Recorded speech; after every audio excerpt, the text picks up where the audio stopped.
of this interview. Normally I have it set up, I didn't have it set up, but it's fine. I'm just doing it right now, and then everyone can come across. There we go, we're sorted. Okay, so like I said, like, comment, and subscribe.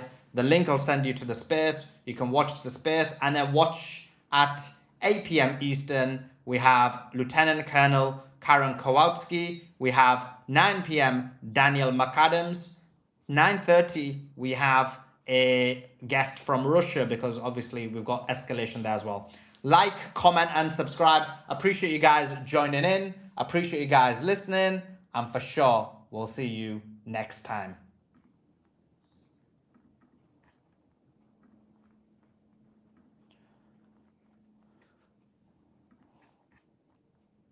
Wow, that was fire.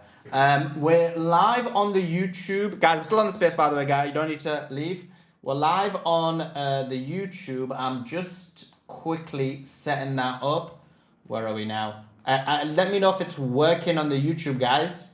That would be awesome. I've set it up, so hopefully it's working, but I just need the comments. I need to get the comments up. Oh, wrong channel. So I'm just getting the comments up, and then I'll know if it's working. But if you're in the comments, let me know if it's working, and you can hear the audio. There's always audio issues, right? So I'm super excited after that. You know when you like feel buzzed after an interview. Is it working, guys? We've got one person. We've got a few people in there already, but they need to let me know if it's working. Yeah, brilliant. Thank you for that. J Aspet is in. Yes, YouTube audio is good. Thanks. Excellent. So we got that sorted. And I need to just refresh this. Okay. Sorted. Okay. Okay, 1 second. We're going to get onto the space. Why? I flipping messed up. I shouldn't pull it so hard. Like I was overexcited when someone said they couldn't hear my voice as much. Okay, guys. On the X space is Doc and Public and Andy. I'm just going to bring some more people up as well. But Doc, give us your thoughts. What's your thoughts about the conversation? Hey, why don't you go to Andy first? Because I just caught the last third of the conversation. So when you discuss the professor's positions, I'll certainly have an opinion. My guess is that a lot of what I've been saying is something the professor is reiterating and emphasizing. And so, yeah, maybe go to Andy first would be great. Yeah, of course. Andy, jump in. Give us your thoughts and your Yeah, perspective. yeah. It's great to have Professor Morandi on, and yeah, he's making it clear that Iran is not going to compromise on the terms that they laid out, and just as their government has made it clear. So this is them basically telling Trump as like, hey, it doesn't matter that Bibi has this delusional idea that there's going to be a ceasefire in a permanent peace deal where Israel gets involved Lebanon, like that it gets to keep bombing Lebanon, like that absolutely is just not going to happen under any circumstance. Iran, when they make a commitment to someone, their word actually means something, unlike Trump or Bibi, which is why I respect them. I respect countries that honor their word. And about these explosions, obviously, we don't know if it's just another air defense test or a clash, but we'll see. I mean, attacking on Memorial Day, honestly, though, is some type of sick thing that Trump would try to pull, because that would be a time where maybe in his deluded mind he thinks, oh, they wouldn't expect us to attack on a holiday. So that's why they do it. Plus, considering the two times we seemed closest to a deal, like they were saying, oh, there's good progress towards a nuclear deal before the 12-day war, and there's good progress in February, and then they attacked after that. It would just make the most sense to attack after the lies of saying there's good progress and then spin some lie and say, oh, we had to attack because Iran can't have a nuclear weapon. I mean, you even see Bibi posting that image of him and Trump saying Iran will never have a nuclear weapon, and then you have Bibi dictating the terms, saying that I talked to Trump and terms are going to include taking Iran's uranium and Israel having the right to defend itself, which obviously we all know is a lie, and being able to defend itself by attacking Lebanon when it sees fit. And Iran will never accept that, because if Iran abandons their allies in Lebanon, then if there's ever any other future war, they won't have those allies again, because why would you stick your neck out for someone that doesn't stand by you and abandons you just to get what they want? an alliance is a two-way street. Has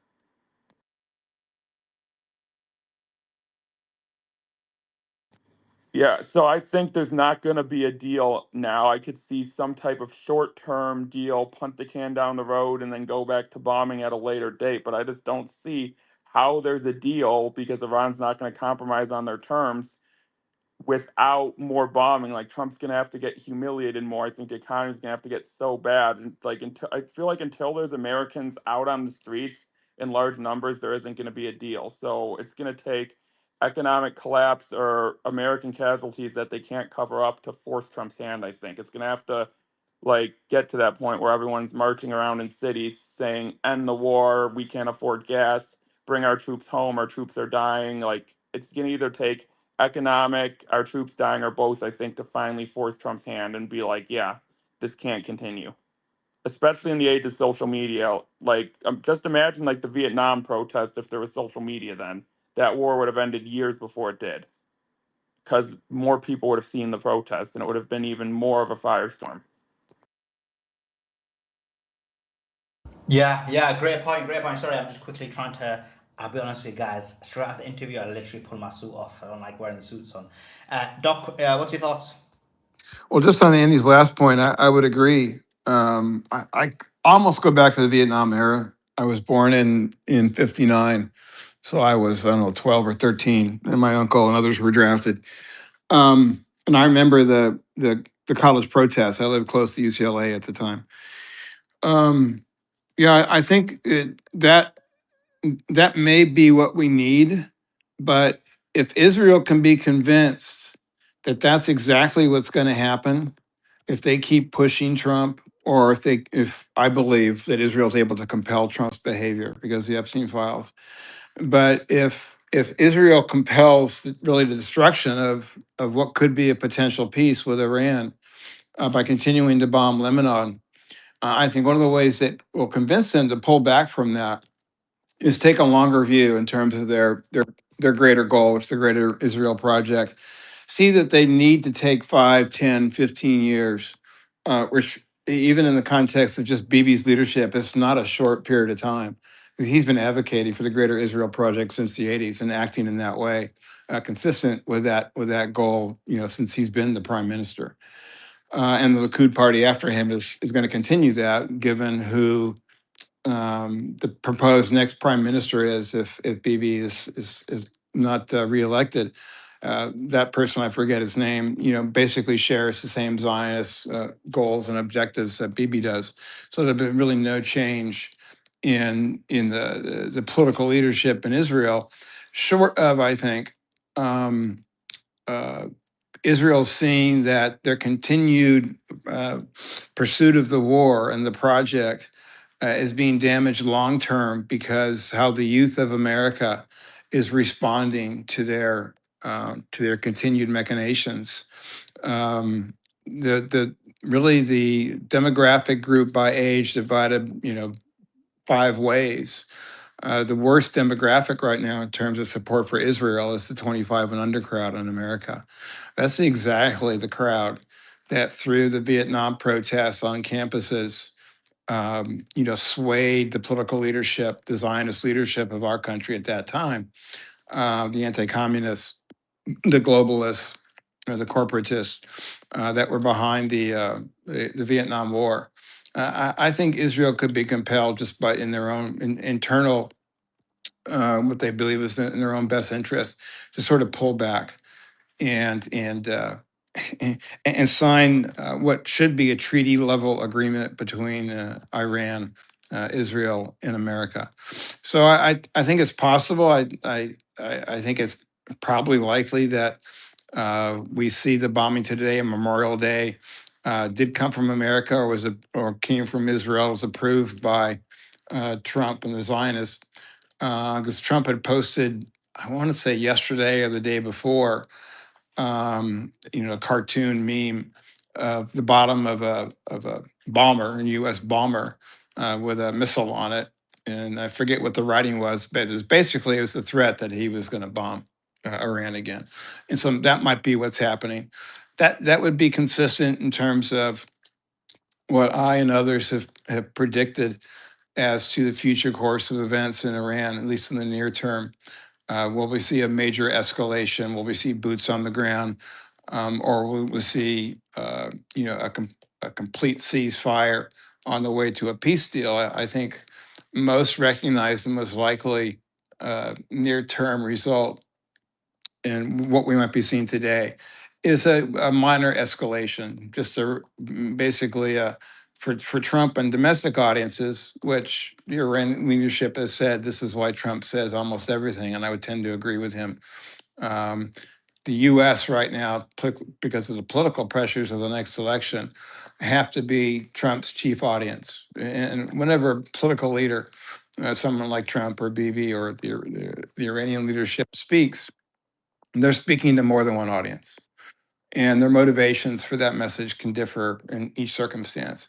But clearly, threatening militarily for America to attack Iran right now, Memorial Day, which of course it's not, and I don't think this was what he intended when he said it.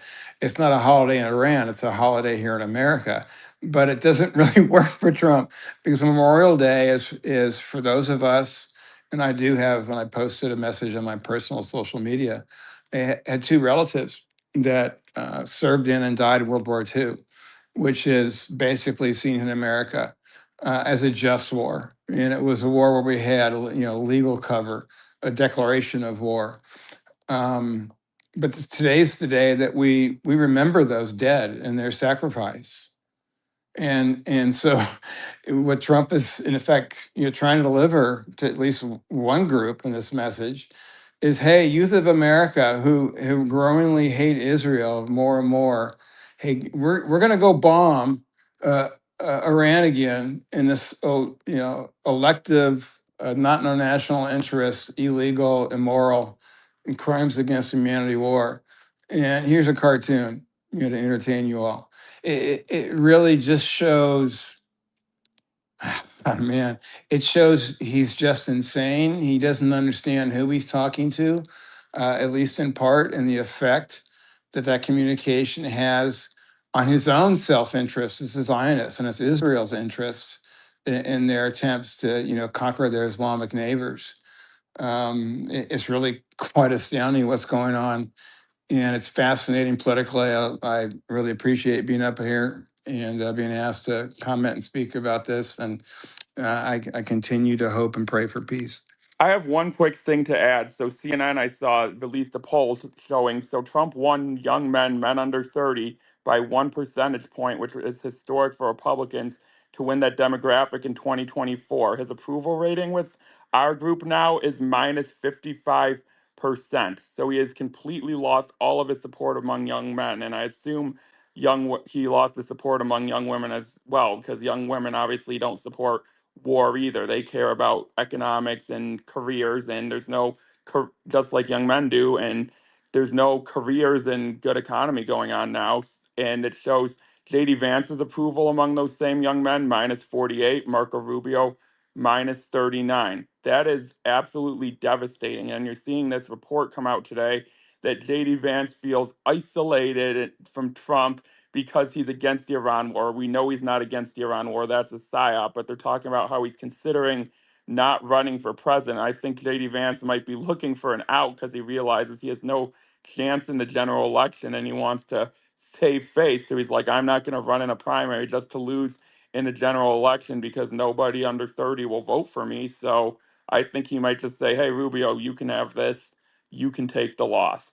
And I honestly hope that it's Rubio they try to put up instead of Vance, because I think an America First candidate would have a better chance against Rubio than they would against JD Vance, for example. I think Rubio would be an easier primary opponent because I don't think he's as sharp on his feet on the debate stage as Vance is. Like, I think Vance is a better debater. I think Vance can pull and pretend to be America First better and fake it better than Rubio can. Like, Rubio literally tried to sign an amnesty bill and pass an amnesty bill when he was in the Senate. So that's going to get brought up in a primary, and people are not going to go along with that. He worked with the Gang of Eight in the Senate. It was like Republican senators, 4 Democrat senators for immigration reform to allow in more legal immigration. So when that comes up in the primary, oh, you bet the Republican base is going to be mad at him. Okay, guys, I'm back. Let me just quickly bring some people up. Oops. 1 second. Sorry, I want to quickly change my clothes and warm What, up. you weren't even listening to us? No, of course I was listening to you, Jeez. Doc. I was listening, but Uh, I wasn't near my phone. so, Okay. You made some great points, Doc. I liked the bit what you said about Iran. It was really good. So jokes. I heard what you said in terms of why you think that about the Bandar Abbas bombing and so on and so forth as well. So let's go to just brought some a few people up. Let's go to Samana. Is it Samana? Yeah, hi everyone. Nice to coming to your group and listen to Professor Maranzi's interview. It was so interesting. Thank you for inviting him. I wanna say that I'm an Iranian woman, and I wanna explain about something about Iranian people, the worry about uranium and nuclear power. The Iranian people have been under pressure from sanctions for years, and nuclear scientists have been assassinated, such as scientist Fakhrizadeh, Ahmadi Roshan, and some others. Until now, about 11 scientists of Iranian was thrown by had been thrown by missile of USA and Israel. And we, the Iranian people, stand for right to preserve uranium and nuclear power. The United States seeks to limit Iran's nuclear power in order to satisfy its partner in this crime, Israel actually. And nuclear and missile power are the rights of the Iranian to have defense and military power like other countries. As Professor Marandi said, that the nuclear issues is not included in the text of agreement, and no commitments are made by our country until now. There are 11% until now that was our incredible professors in the about nuclear power and scientists that I wanna set the name of them: Dr. Masoud Ali Mohammadi, Dr. Majid Shariati, Daryush Rezai Nejad, Mustafa Ahmadi Roshan, and Dr. Mohsen Fakhrizad, and Dr. Mohammad Mehdi Tehranchi, Dr. Abdul Hamid Minuchah, and there are so many people of Iran are under attack, under so hard sanction in these years, and the nuclear, so many of these sanctions come to us just because of nuclear power. And I want to say that it's part of our demand in this deal with USA also, and it's our right. Just this, I'm listen to other listeners also. Thank you so much for the time. Thanks for that, Samana. Appreciate your thoughts and your perspectives. Guys, do retweet the space, reshare the space, let everybody know we're live. Let's try and get as many people in here as possible. We are seeing the Israelis launching Operation Arrows of Fire. They are absolutely devastating Lebanon at the moment, unfortunately. Extreme attacks. The Zionist evil regime do not care for humanity, do not care for anything. Let's bring in Prashant. Prashant, hope you're doing well. How are you? Give us your thoughts.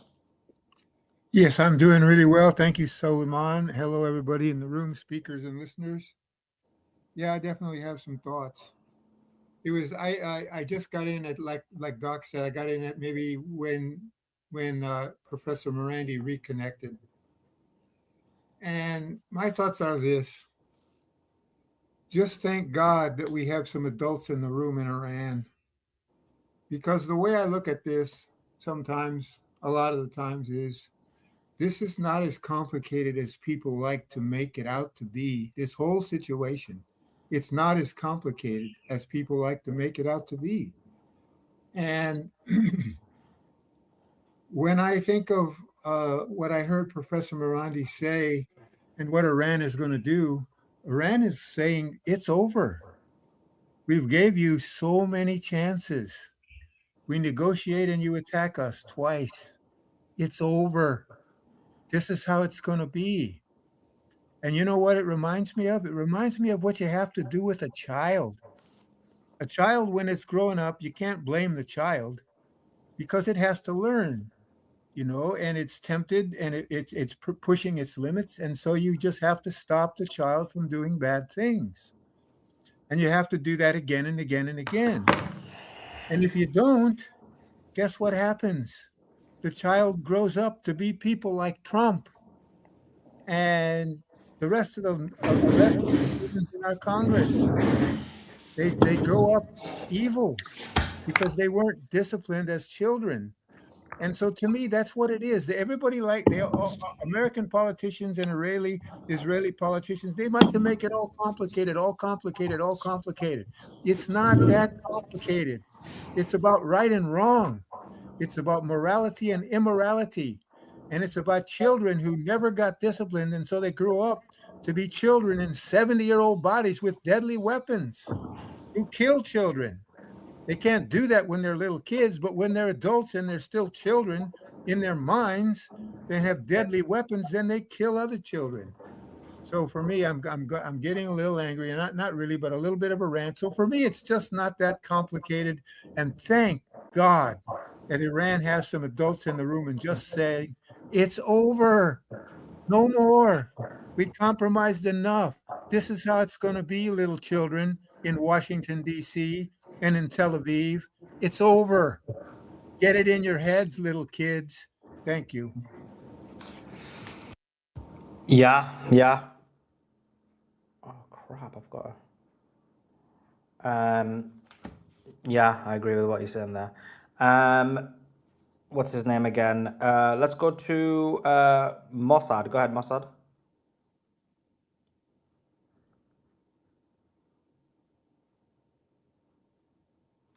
Okay, why would you do that? Hello? Okay, go ahead, jump in. Let me remove this guy from the space. Okay. Just wondering about the attack on Bandar Abbas. Is that the Israelis trying to sabotage this whole deal? Or is it actually IRGC just attacking ships now? Say again?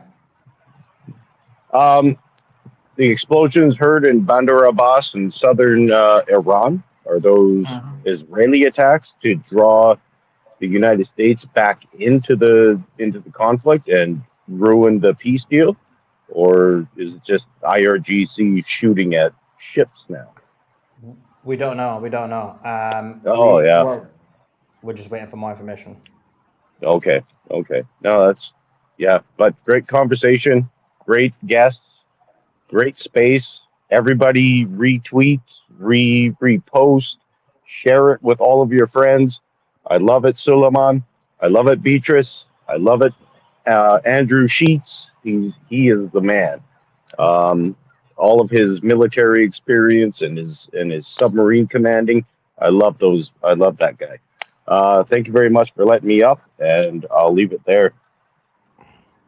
Yeah, totally agree with what you're saying there. Thank you for that. Okay, let's go to Red. Red, thanks for joining us. Hope you're doing well. Give us your thoughts.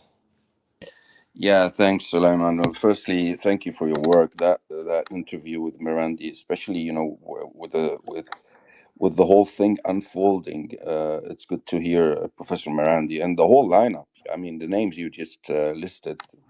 Great job, man. These are I find on the whole of the internet, these are the most knowledgeable and objective people that one can find that are not propagandists and talking heads that go on mainstream. So that's amazing. Good job. Thanks for that. Well, in terms of, I mean, you're up to date on everything. I would say so.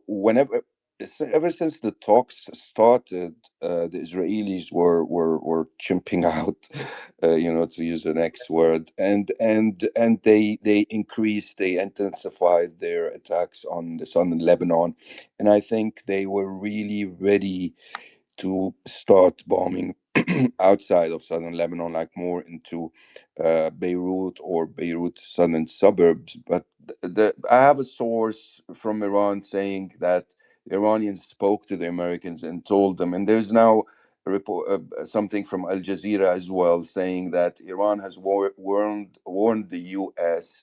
that any Israeli attack on Beirut would have serious consequences and could derail the diplomatic track completely. I think this is why they're holding off for now. That's one thing. But the one thing I want to point out to you and the listeners, it's the craziness of Trump demanding, not only demanding, like a serious insisting on some of the Arab countries as part of this deal to sign the Abrahamic Accords. It's like, dude, you as Trump, the United States, Washington has declared a war on Iran. And now you're trying to negotiate some sort of memorandum of understanding to put this war to an end. What does that have to do with anything between a third party and then a fourth party, meaning like the Arabs signing a peace treaty with Israel and backstabbing the Palestinian cause and the Lebanese cause, actually? Like, how crazy is that? And this is, I think, another sign of that Trump works for Zionists. Trump works for Israel. Uh, Trump, and funny enough, the first time I heard that was Lindsey Graham tweeting about it. And then maybe 36 hours or whatever, 24 hours later, it's just then Trump on his Truth Social says, we have to sign this agreement. This doesn't make sense, except it makes sense to us because we know the whole story that Israel dragged the U.S. into that war because of Greater Israel and all that. But to the average, Westerner, I mean, it surely should, bring question marks. It's like, what does this have to do with anything? Like, so yeah, it's just crazy. So, and in general, I do not think there will be a deal. I like your theory, and I think it's plausible. The FIFA World Cup, the Hajj, and then a few other things, and then too much heat in the area. Maybe they will use that kind of back and forth talk that doesn't lead to anything, just to bypass, a couple of months where they can prepare more and then launch again. In general, I think that's the theme. But until when they're going to hold it off, I don't know. But I do not see a deal. I think Iran has asserted itself and is asking for fair stuff that have to do with their sovereignty, and they're not going to negotiate. The whole nuclear thing is a sham and a lie, and it has, it doesn't make sense anymore. And the U.S. is not ready to what do you call it when you're in denial? It's like you have a crisis, but you're still in denial. Washington is still in denial of the realities of the world, and the balance of power in the world, and the strength of its military, and also the complete waning political soft power of diplomacy. No one's taking the U.S. Serious now. So yeah, I appreciate the mic. Thanks for the space. And I'm looking forward to hear the interview with the Russian guy you said, because also what took place in Lugansk by attacking the school and killing those kids is also, something to look out for. Thanks, Sully. Thanks for that. Real quick on it, if Yeah. I could just jump on one quick point, Dorit. Yeah. I would agree with him. But the reason I think that Trump could have been promoting or requiring this additional term of the deal that Iran signed the Abraham Accords. I think that's solely for domestic audiences because I think here the Accords are viewed as a peace deal, an agreement between Israel and its Arab or Islamic neighbors for peace. And when Iran would rightly, not agree to that, I think that's a talking point for Trump and the Israelis to point the finger, at least for the American audience, that Iran really doesn't want peace and can't be trusted on an agreement to keep the peace. I want to jump in really quick too, and I agree with what Doc said, except for one point that I'm going to make, and that is he did that for the people that still believe him. But thank God or thank Allah that more and more and more and more people don't believe him. That's just what I wanted to add. Yeah, it smacks of desperation, as almost all communication that Trump puts out in favor of a continued conflict with Iran in support of Israel. Yeah, I know what you're saying there. We'll have to just wait and see what happens with that for sure. Let's go to that girl. That girl's here. Go ahead, get that girl. Give us your thoughts. I was coming up, but yeah, what's up, everybody? Everybody retweet the space. I'm glad to be here. So I was looking at this Trump demands with the Abraham Accords. To me, this feels like, I don't think it's going to happen. I mean, the Gulf countries, yes, but I didn't know about all those other countries. Like, I'm looking at Egypt kind of funny. Like, you think Egypt is going to do this? Like, because I feel like this is Trump trying to start like a bigger war. Am I looking at this wrong? Like, what do you think about this? Because I was shocked. But what does the panel think about this? Because I'm shocked. I'm at a loss for words with this one. Well, if I may, if you guys don't mind, hi Beatrix, it's good to see you. If I may, well, in terms of Egypt has signed in 1978 an agreement that recognized Israel. But mind you, the normalization between Israel and Egypt has happened, but mostly on government to government. The people of Egypt have not normalized in general. But so I think, like Doc said, yes, that's the problem is, but that in the American information sphere, the Abrahamic Accord are seen as like sort of a peace deal, the way we see them here. And I think anyone who's who's serious about the topic is just a part where the Arab world relinquishes the support of the Palestinian cause. That's basically it. Where, all right, we're going to play nice with Israel, meaning we're going to accept the status quo. We're going to accept that Israel was created by genocide. It is a stolen land. It doesn't have the moral place to be, the way it behaves, everything about it. And then we're just going to do that.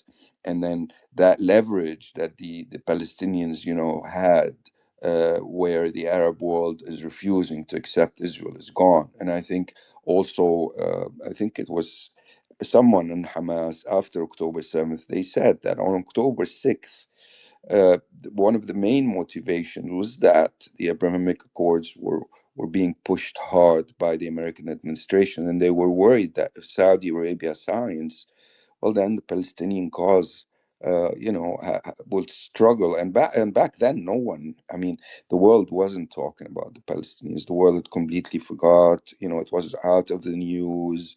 The mainstream Zionist narrative had won, and people forgot about it completely. They were being genocided, but like drip, drip, drip, and in silence. So one of the main reasons they did the whole thing they did was to bring back, was first of all to hinder the whole Abrahamic Accord movement that was going on, pushed hard by Trump first term and that. So yeah, I don't see. I think he's putting it like Doc said. It's a good talking point. It's good for for American public consumption, but in terms of underground, I think Saudi Arabia has been pretty clear the last couple of days, saying no, if there is no irreversible, and I like the term, I hope it's translated correctly, I read it in English, the irreversible pathway towards a Palestinian state, because talk is talk. The Oslo Accords, I read today an academic that says the Oslo Accord, I'll land here, sorry, Thanks for that, Russ. I'll Appreciate it. land. Yeah, no problem. Sorry. You finish it. Okay, Go cool. ahead, it's fine, go ahead. Appreciate it. Thank you. Guys, just some more news. 1 second. Like I said, there is explosions in Bandar Abbas, Tariq, and Jask. I'm hearing reports that this could be engagement between the IRGC Navy and the US Navy as well. Also, I'm hearing in Qom there is air defense activity as well. I don't know, like, you just can't trust the Americans and the Israelis. They could have launched this attack, because the thing they always do is launch attacks during negotiations and when deals are close. They always think that's like some kind of smart way of attacking, if you can basically, be a Machiavellian and basically have no honor and integrity. It could be that. It could be just defense interceptors being tested. All of these things are possible. That's why we're giving you the information as and when we receive it. Let's go to Rocky. Rocky, thanks for joining us. Hope you're doing well. How are you? Thanks so much for giving me a mic.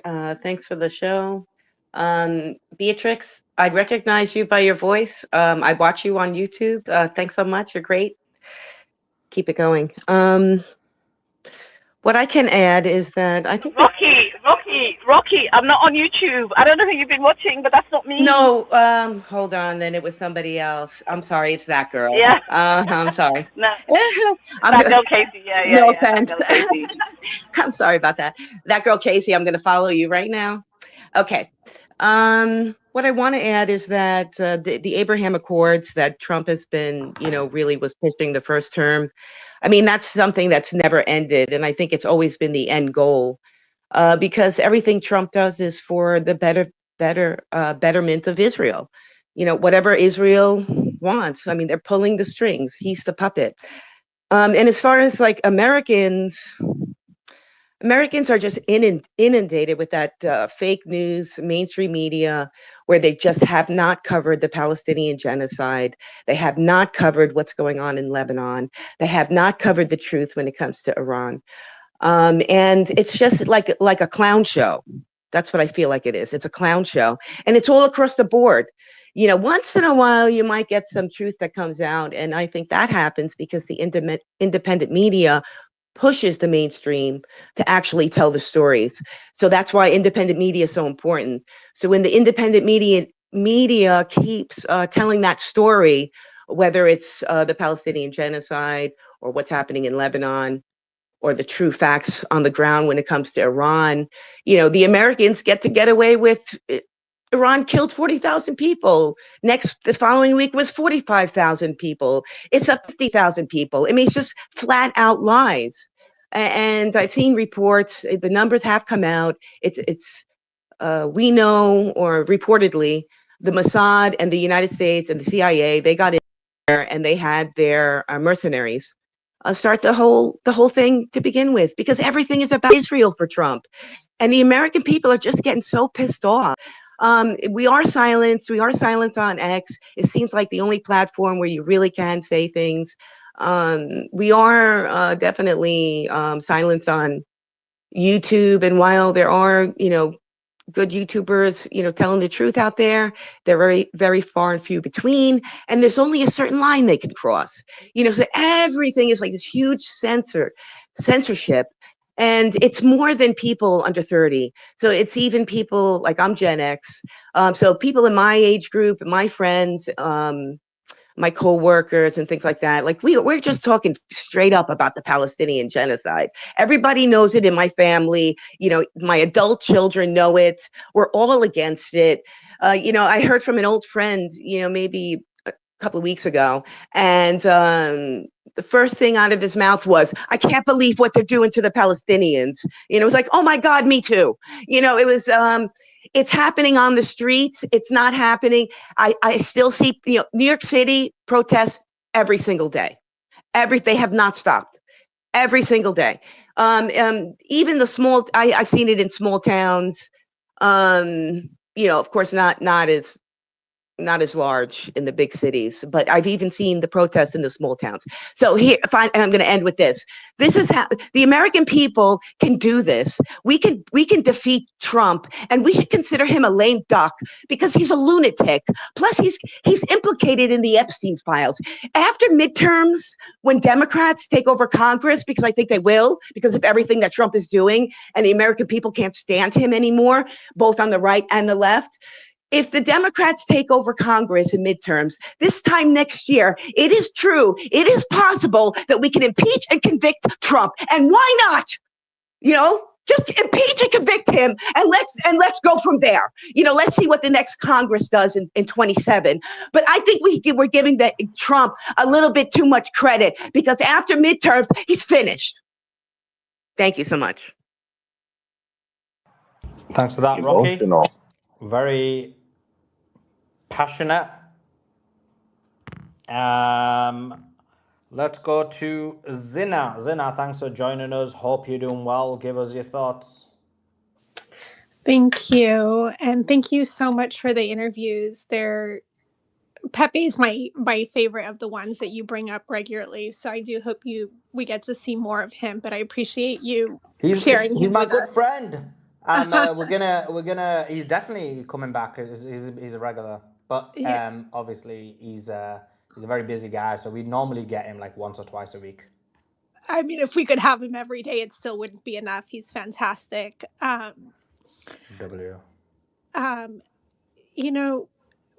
With this conversation about this ceasefire deal or not deal or maybe deal or whatever it is, I've held the belief that all of this kind of blustering about Israel being upset about the ceasefire deal is showmanship, because if you've seen the Breaking news, more sounds of explosions. So this isn't a one-off.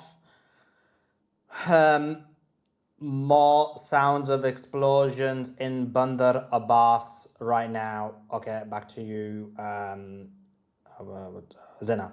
Yeah, I was saying the rate of expansion of the settlements in the West Bank is happening exponentially. Outside of my family's home, a set of caravans have rapidly been growing outside of my family's home. So I was FaceTiming with my cousin, and it went from just a flag outpost to now there's a full array of caravans parked out front.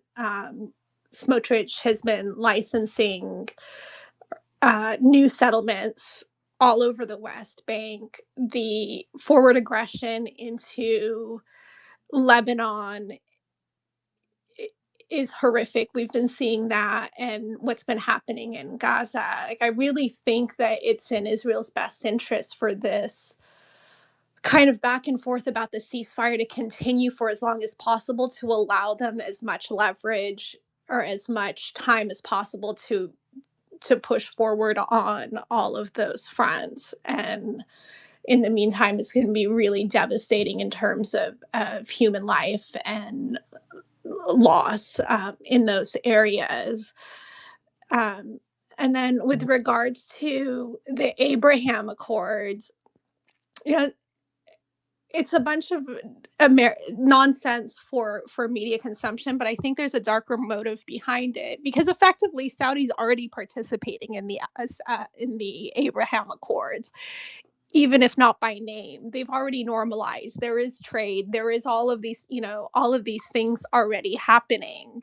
But I think by these countries that are hesitant on refusing to sign the accords officially, it's giving space for future aggressions or for the possibility for future mobilizations in those areas. Because I never have believed that the this front on Iran was really about Iran. I think it was about a larger destabilization of the area, and yeah,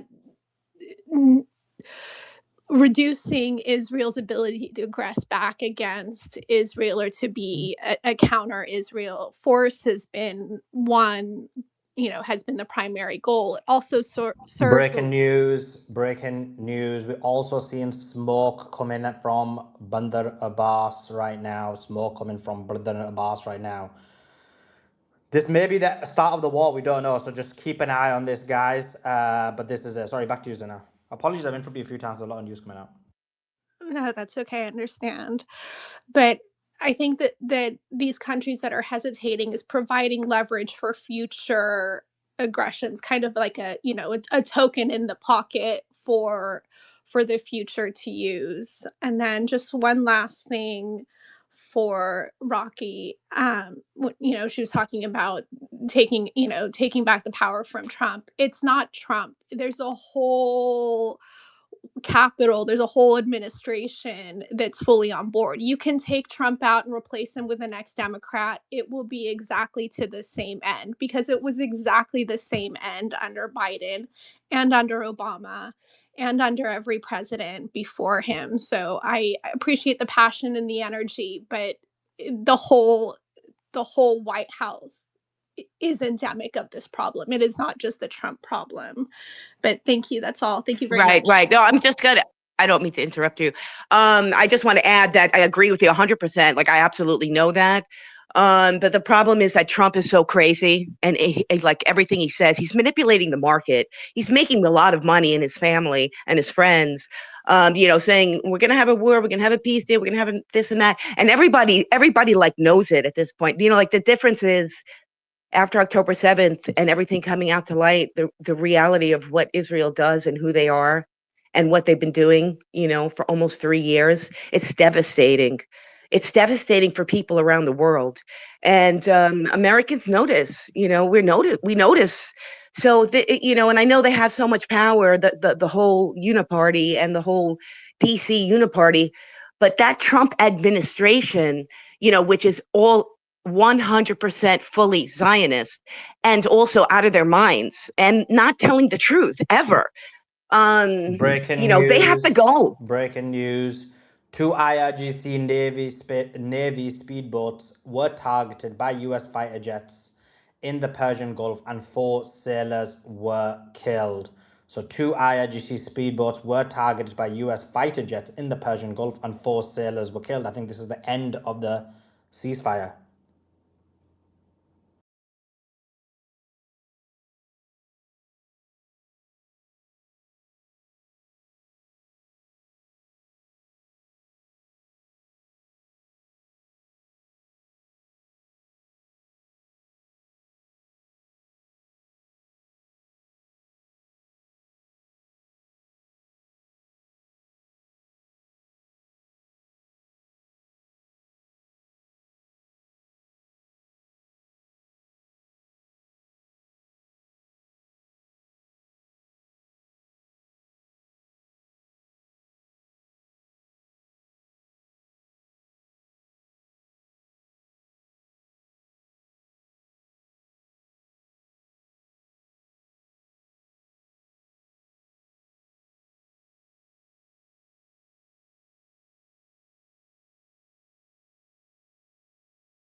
think a lot of us knew that there won't be a deal. We weren't sure if there is going to be kinetic action or war or not. Now we still don't know what the the explosion sabotage by the Israelis. They don't want a deal, and America is captured by the Zionists. There's no question about it. And so, like I said before, Israel has to be dealt with. That problem has to be solved before there could be peace on the planet. And so, yeah, I definitely didn't want. I definitely don't want more people to die, etc., etc. But I think this war is sort of inevitable. Whether it goes at full force now or in a few months from now or couple of years from now, it's kind of unavoidable, because that cancer in the Middle East has to be basically dealt with. And so yeah, and I'm so grateful that you were able to speak an interview with Professor Marandi, and I think he laid it out. Like, Iran is not going to budge. They're not gonna compromise on the main things, Lebanon and the resistance and the Strait of Hormuz. Yeah, so let's see where this goes. What a day, Memorial Day, to start the war again. How noble, but this is where we are at. You know, if I could just say, Dr. Tusa, real quick, I usually don't cut in, but what you just said there about the Memorial Day, that crossed my mind yesterday. I was like, watch they do something. I'm not saying, okay, war started immediately, but we see what's going on, right? And I said, I feel like they're going to do something tomorrow because it's a Memorial Day and these people, that's how they think. That it's ridiculous, right? It's irrational. It makes no sense, but they don't make no sense. It's funny that you said that, and that crossed my mind yesterday. I was just thinking that. So yeah, I do think it restarted. Yeah. Absolutely. And also, like, what you just said, I don't know, it made me also remember I wanted to make a remark about the two parties. Honestly, yes, obviously, if the primaries go to the Democrats, I believe the only thing that it would serve, it's not that the Democrats are going to be any different, but it's or impeach Trump. Maybe they will try like before, right? But it's not going to go anywhere, because we're at a different place than, let's say, 2010, when Obama was in the office and there was a deal with Iran, etc., etc. But even Obama didn't sort of comply with some of the points of the agreement at the time. I feel like the America has evolved to be a captured state, both the Democrats and Republicans. So there any hope placed in any of the parties is futile. It's wishful thinking. Even though I understand the passion and the grief regarding Trump and the neocons and the rhinos and the Republican Party, but the same thing goes. The same sort of grievance and ugliness to me is portrayed in the Democrat Party, and they are the ones that watched as Gaza was bombarded to oblivion for what, 2.5 years. So to think that it would have been different, I would say that that's not true. Even if a Democrat was elected as president, Israel would have done what Israel does. Their plan to do what they're doing now, or when they started during Biden with Gaza, was always going to move forward, no matter who is in the White House. And no matter whether the House and the Senate or whatnot is, majority is with the Democrats or the Republicans. So as Americans, we need to come to understanding, or come to this understanding, that there is no hope in the two parties, and that the solution has to be something completely out of the box, whatever it may be. So If I could just say something to that, so I'm sorry, Suleiman. I'll take just 60 seconds to say it, but I think, Dr. Tusa, what people are saying, then if a person is going to vote, the Republicans should be, this isn't about hope for Democrats for sure, but the Republicans should pay for this rapid disrespect, this degradation of this country.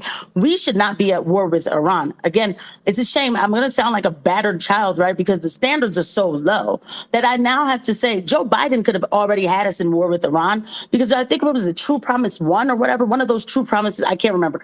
But if Trump was in office, we would have been all boots on the ground around that time. There was opportunity to go into Iran, and it didn't happen under Democrats. Now, again, these are not good people. I want to be very clear about that. I don't put my hope in Democrats, but if you're going to go and vote, and you're going to vote for the Republicans who did nothing to lie to you, but at least the Democrats, they tell you who they are. They tell you they're globalists. We want to open the border. We want to do that. There's no shock and awe with the Democrats, right?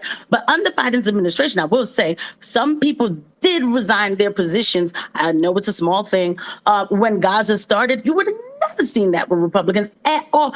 What Israel can do with a Republican in office, I don't think we've even seen everything that they can do. And they knew this. That's why they needed Trump in office. So I think Republicans should have to pay for what they did, if not anything else, for what they've been doing, and how they don't care. It's just in your face. The Zionism is out here. It's vulgar and in your face, and they should pay for it. But this, again, does not mean that the Democrats are going to do some great thing, but they should at least pay for this. No, I agree. And I think I started saying it, and then my mind went somewhere else, that the only thing that it would serve if Democrats win the primaries is the punishment for the Republicans.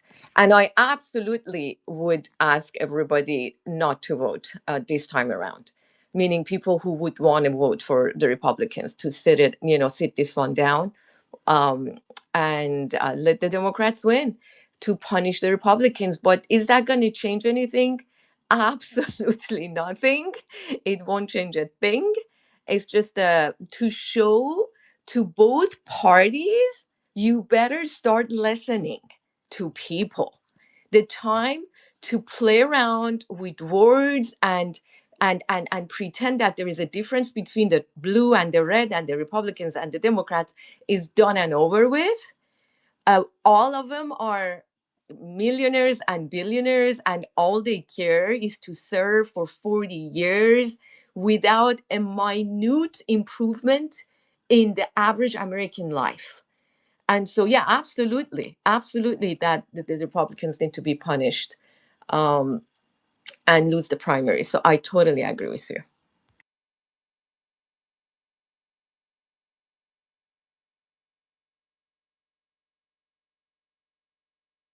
Just want to welcome Joe onto the stage. Joe, I hope you're doing well. How are you? Doing good. So am I to believe that a grocer, a guy who sells American supermarket products to Iran, isn't a geopolitical analyst? Is that what you're telling me? Joe, did you hear the conversation that Casey just came up and said? No, I missed part of it. So Casey came up and she was like, "Oh my God, I can't believe that Cyrus is a Zio. I heard him on Zio Spaces talking Zionist trash talk and stuff, and he's a through and through Zio." And I said, we just discovered that because it's been on Zio Spaces, and what's become clear is that whatever narrative he was trying to spin on here, I tell you what, and I did say this earlier, that shout out to the YouTube community, because they had his measure from day one. Day one. They were like, they called him Spyrus, didn't they? Because they never trusted him. So they're a smart, clued up community. But he's been like, oh, Palestinians don't have a right to resist. He believes everything the Israelis say about October the 7th, all the horrific stuff they say. And because Suleiman has shown that, he does support Palestinians basically, right?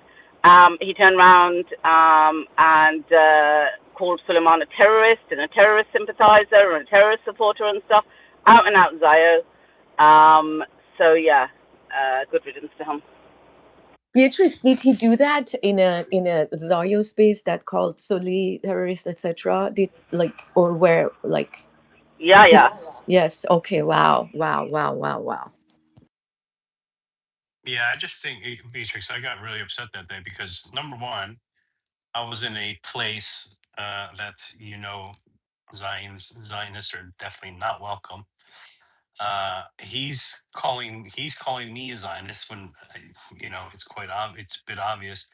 And then you had someone that we all love that's been with the space for a really long time jumping in and supporting him, and I'm like, what the hell is going on? It's just quite weird, to be honest. But I supported you. I jumped in and yeah, said you you weren't did. a Zionist, and then You he did. DM'd me and told me to keep my rancid dog on a leash, and that he was the only academic or something, or like on the space or something like that. And the way he spoke to me, I don't normally talk about this stuff, but now I found out he's a Zionist. He was like, keep your rancid dog on a leash, and and then he sent me because you two had been like you'd been sparring on the space, but also on comments, right? So For days now. the 2 days of this, he sends me 2 of the tweets that you have. Yeah, 2 of the posts that you've done. He sends me them on DMs. Now, I don't know what those posts mean because I do know that it'd been a few days that he'd been back and forth with you. So to take the context of those 2 posts, I would have had to go and read your entire conversation to see if they were valid or not. I don't even know what those posts were because I was busy running the space and checking on YouTube and stuff. But it just struck me when he said, listen, here, keep your rancid dog on a leash, all right? I'm telling you. The way he spoke to me in DMs, and I don't open my DMs rapidly to people, you know that, right? I'm very, very selective, always have been. I always keep my DMs closed. And I said to him, how dare you? Who the hell do you think you're talking to? And he was like, I'm telling you, or something about it's not an academic panel or something like that. I don't know what he was talking about. And I said, I don't care what you think. Don't think you can get away with speaking to me like that. Who the hell do you think you are? So I told him that in DMs, but I tried to keep calm on the space. And then everybody that came up, he attacked them. And I was trying to have a conversation, and I think it was with Miss Lou or somebody, I can't remember. And he was jumping in and attacking that guest. And I said, listen, this is exactly the thing that you've been crying about in my DMs. I said, so watch yourself, because I was so mad at him. And then obviously found out about the Zio spaces and him saying all of these things and calling Suleiman a terrorist. And obviously Casey must have heard that. But we weren't going to bring it up on the space. I wasn't, Suleiman wasn't. But people wrote me about it because they know for the past 3-4 days we've been going back and forth. And it all started simply because I showed proof that the U.S. naval ships did go to the Strait, which he said weren't. And then I listed 3 other things, and then he just went off like a teenage girl, like attacking me from every single angle. And I'm at one point, you saw what I wrote. I go, look, when people need mental help, it's my responsibility to not keep engaging because, I think this person needs help, and I don't want him to harm himself. And it was partially joking, but partially serious, right? Because how do you get that enraged? And but people wrote me that what happened on that space. People, I was also in another space, so people who are good people like Maze, which was on the space defending. You go, look, I have to get out of all the space scene. Like Stallman's a guy day in day out. He's been attacked from every single angle, demonetized, even on buying a coffee, and he still shows up every day, still putting up posts. You got, whether you like him or not, you got to give him credit. And that was for Maze on another space, right? So yeah, I mean, look, if people are talking about you, that's a good thing, regardless if it's a Zio or not a Zio. It's a good thing. He brought some good conversation. It's just I have a serious problem when there's facts on the table, and there's receipts. Like I showed you, Beatrix, the other day. When there's receipts and people continue to lie about it, um, you know, I wish there was an easier way to call them out, because some people do have influence, right? Some people don't know that you guys are joking when you call me Davos Jonah. I sometimes will go on spaces. They're like, "Oh yeah, Joe is cool. He's a Jew, but he's cool." I'm like, I don't even say anything. I'll just let it go because I really, I mean, but they think that because of how we joke around in space, right? But Yeah. look, can I bring up what's actually going on with the thing? You're rubber Because I think banding a it's a little hell of a bit. lot more interesting because, shit. Okay, give me 2 minutes. Go to someone Yeah. else. What were you gonna say, Beatrix? Yeah, I was gonna say, look, I hear what Joe was saying about the fact that he had the receipts and Spirus, and I will call him what our YouTube community did now, didn't know the facts or whatever. I don't have as big an issue with that. I have an issue that he called you a terrorist and a terrorist sympathizer. I have an issue that he spun a yarn and a lie on our space when he was a Zionist. I much admire those people who come up with an Israeli flag and say, I'm a Zionist, because they stand with whatever delusion they want, and you can smash them and chuck them off. I don't like people trying to be pro-humanitarian coming up when they're a Zionist, and all he was trying to do, Suleiman, was, now I firmly believe, like with everything that I've been told and, messages I've got about things he said on other spaces and, that he was just trying to be here, Spirus, as the YouTube community called him. Very deceiving, very, very deceiving. That's hilarious. Yeah. Yeah. Anyway, it is Sorry, what if it I is. could just jump in here because I'm outraged, and this is yeah, I'm outraged because I was put on one of those stupid lists. Can we curse on this space? I don't know. After we've had spies in No. here. Okay. All right. No, then. So the Canary mission like sends people into spaces like this to spy on people, and then they add people like apparently people who are pro-Palestinian who are AKA terrorists in their mind because they're psycho onto lists. And then you're stuck on that list and then you're doxxed. And then it's very dangerous. It's very, very dangerous. This is not just like, oh, it's free speech, whatever. It's defamation or slander. I don't know what he did, if he was saying it or writing it or whatever, but that is not something small. That is a big thing to do, and to lie about somebody's character that way, because it can lead to very serious consequences. Not just, oh, obviously it's horrible to be demonetized and whatever on a private space, but the US government is out of control, as we heard. And we know that Bitar and Canary Mission and all these psycho organizations have been sending lists to the government, and they've been putting people on lists. And then they put you on a watch list, and then you can't travel, and then it's a mess. And we know Sule loves America. He comes here 50% of the time because New York is better than London. No offense, Beatrice. Um, Wait, not so, New York. Miami. New York only smells of weed. What are you talking oh, about? well, come on, man. You're on the No, wrong it side of is. New It York. is. Bro, I You're literally right. go to New York, it just smells of weed. I'm like walking down the Dude, you're on the street getting wrong high. side. You I'm gotta go like, I west don't even side. smoke weed. And I'm like, what the hell, No, bro? I Like, don't I'm just smoke weed walking either. down You the got to street, come I'm to the getting west high, side, bro. Holmes. You For got to come to once, the west Joe's side, Holmes. right. You got to come to the west side. But no, on all seriousness, like that is out of control. I am happy to sue him.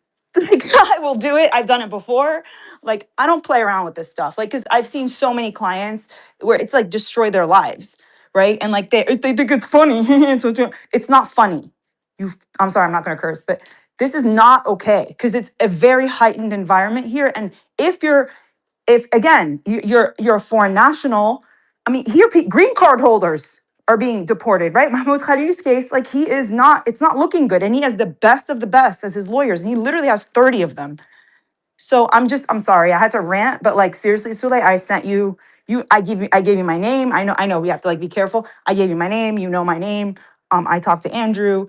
I sent you my articles about the work I do. Like I don't play around with this shit. Sorry, I had to say that, but that is not cool. Thanks for It's that. really not cool. It's very kind of you. Anyway, look, it is what it is. I'm not bothered. That's just minor compared to like most of the attacks we get. So I'm not really bothered. But yeah, very kind of everybody for what they say. Really appreciate it. So, Joe, did you were rubber banding? You said you were going to make some political point or something. Yeah, no, mine was more about, I don't know when you want to get onto this whole deal with the demands for the Abraham Accords, but I'll Yeah, now go for it. yeah. Look, my comment that if we went kinetic and it wasn't about infrastructure to then take out other infrastructure, I would believe that it was for Israel. Well, this whole Abraham Accord thing is 100% not for America. So we're spending again American taxpayer dollars, risking American soldiers' lives so that Israel can make trade deals with the Arab world, right? This 1,000,000% is only for Israel. If this was the conclusion that he wanted, right? Because we know it wasn't because of the nukes, because there's no nukes. If this was the conclusion that he wanted, and I don't know where this came from all of a sudden, because why wasn't it that when he was talking about the temporary ceasefire, right?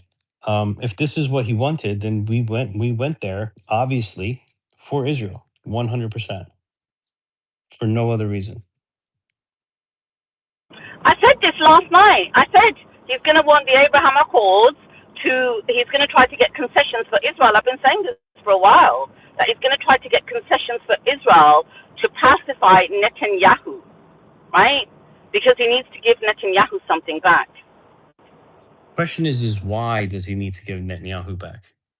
Is it simply because of the gigantic real estate deal he's going to get in Gaza? Is it because he has something over him with the Epstein files?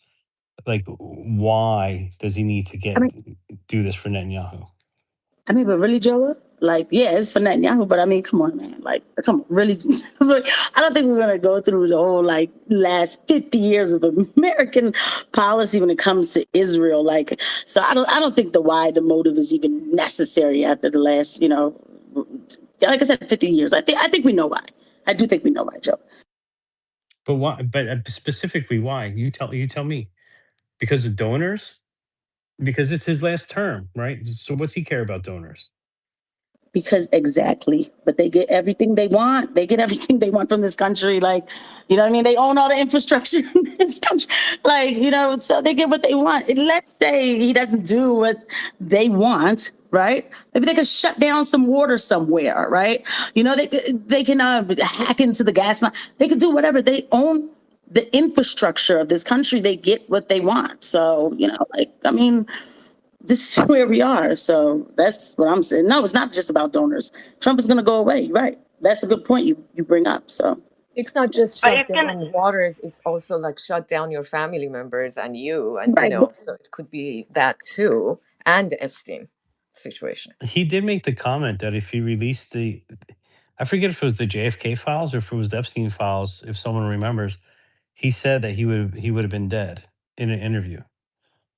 He's like, I was going to release him, but then when I got there, I realized. That's just called drama, Joa. Like these, there was another assassination attempt. We're on assassination attempt 15 or something. They just find new locations for them. And they all happen to be Iran or whatever. It's just ridiculous. I just think, me, I think he's making back. I think he wants it as well. He's going to make a lot of money. Him and Kushner and his family made a lot of money from the initial Abraham Accords. He wants the Gaza Peace Deal, the Gaza Peace Board. He's going to make back. He's going to make money. That's all it is. For himself, that's all it is. It's corruption. Nothing to do with Epstein. And also, what Casey said, this is the modus operandi for American politics to do what Israel says. But for Trump, there's a personal interest as well. He's going to make back. Right, Beatrix. Like, he's not going to give that hardcore pushback. It's like, even if it is modus operandi, right? But it's like, he's not the guy that's going to say, no, he's going to make back to the F it. He's right. Like, what am I going to change? I don't care. Let me make my money. My family's set. That's it. Anybody who votes Republican, I think is insane. But all right, anyway. Also, the golden pager is very symbolic. The golden pager that he was gifted with. Well, you think he's scared for his life, Dr. Thusa? It's not just that. It's not always, one variable. It's always multiple variables. That's how they get you, right? So they blackmail you first because you did something unthinkable, maybe Epstein situation. And you think, nobody's going to know, etc. That the whole blackmail thing. Then they give you millions and millions and $250 million of dollars. So you would, go with their policies. And you think that's as simple as that. and then you're then elected and you're in the office. Now you're taken to a room and you're told who the boss is, right? And there you do something, we gave you this much money, we own you, we've owned all of you, so you better just come to grips with that. And so then, then comes the symbolic gold pager, right? So I think it's all of the above. And meanwhile, he loves money and he's making a bunch of money, as most of these corrupt politicians do, but he's just doing it out in the open without any shame, right? He doesn't try to hide it. He tries, but it's kind of, out there and you could see it. All of them put their kids running stuff. It's not just Trump. It's all of them. And why am I focusing on that? It's because it's time for Americans to wake up and understand there is no difference between the two parties. They're all owned by the powers that be. You see how he became friendly with Clinton, Bill Clinton, even though Bill Clinton was in the files, openly in the files, Epstein files. And prior to this whole fiasco, Epstein fiasco, he was the staunch enemy of the Clintons. And then suddenly he's like, oh no, Bill Clinton didn't do anything and he's a great man, la la la. That's Trump. He doesn't have any conscience. He's egotistical. He's a sort of a also bipolar, if you ask me. Yeah. So yeah, the golden pager symbolic. Did you see Saudis have rejected the deal, Salman? What deal? Saudis have formally rejected that they will not normalize with Israel. They want a Palestinian state. Yeah, I saw that. I spoke to Professor Morandi about it as well. Then there's other reports coming out. Again, this could be fake as well, but just so we have the complete breadth of everything. Saying that actually it's MBS's father who doesn't want to normalize and MBS does. So they just need to get rid of the father and then they'll normalize. Just want to thank Juice Vol for the super chat. Appreciate the super chat and the kind words. It says 3-time Trump voter Suleiman is not a terrorist. Thanks for that. And 1 million times more of a patriot than the neocons and Zio traitors, of course. Thanks for your golden comment. Appreciate it. By the way, guys, today we've had 2 huge interviews. We've had Professor Morandi, we've had Pepe Escobar, and I would say the Morandi interview, like, I'm not just saying it because I did it. Okay, I am saying it because I did it. But that being said, I think the depth and breadth we went to into that conversation, all the questions that were unanswered got all answered. Lots of information about the deal. Remember, Professor Morandi's seen it. All of that's come out in that interview. So, I mean, I saw a couple of Professor Morandi's interviews, and it's kind of very vague and very broad and, like, doesn't really get into the deets. So this gets into the details. All information about the deal is kind of there, and we kind of know the Iranian position on that. And so any deal that happens is going to be complete capitulation from US. And I am actually hearing that the US has completely capitulated. And so if US has surrendered, there's obviously going to be a deal. Apparently US is going to allow Iran to have an environmental fee, which is basically the toll. They're going to unfreeze all the assets, and they're going to make sure that the Lebanon, basically Israel doesn't bomb Lebanon. Apparently it's all going to be over. This is why Israel's losing it. And it started Operation Arrow, was called Operation Arrow of Fire, which is basically just attacking and killing as many civilians as possible because they're so angry about there being a deal.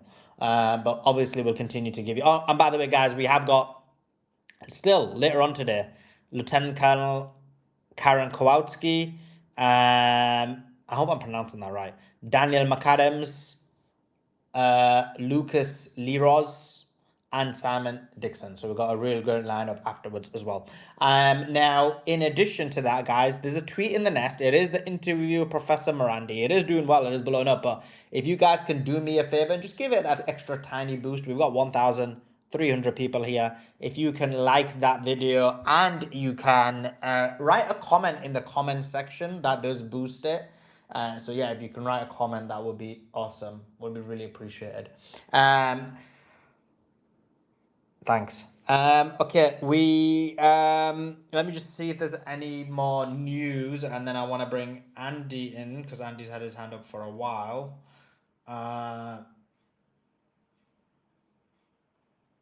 We've got yeah, there's nothing. Okay, yeah, actually, we have got a Trump statement.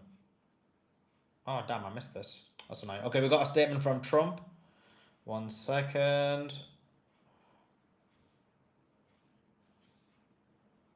This is what he said.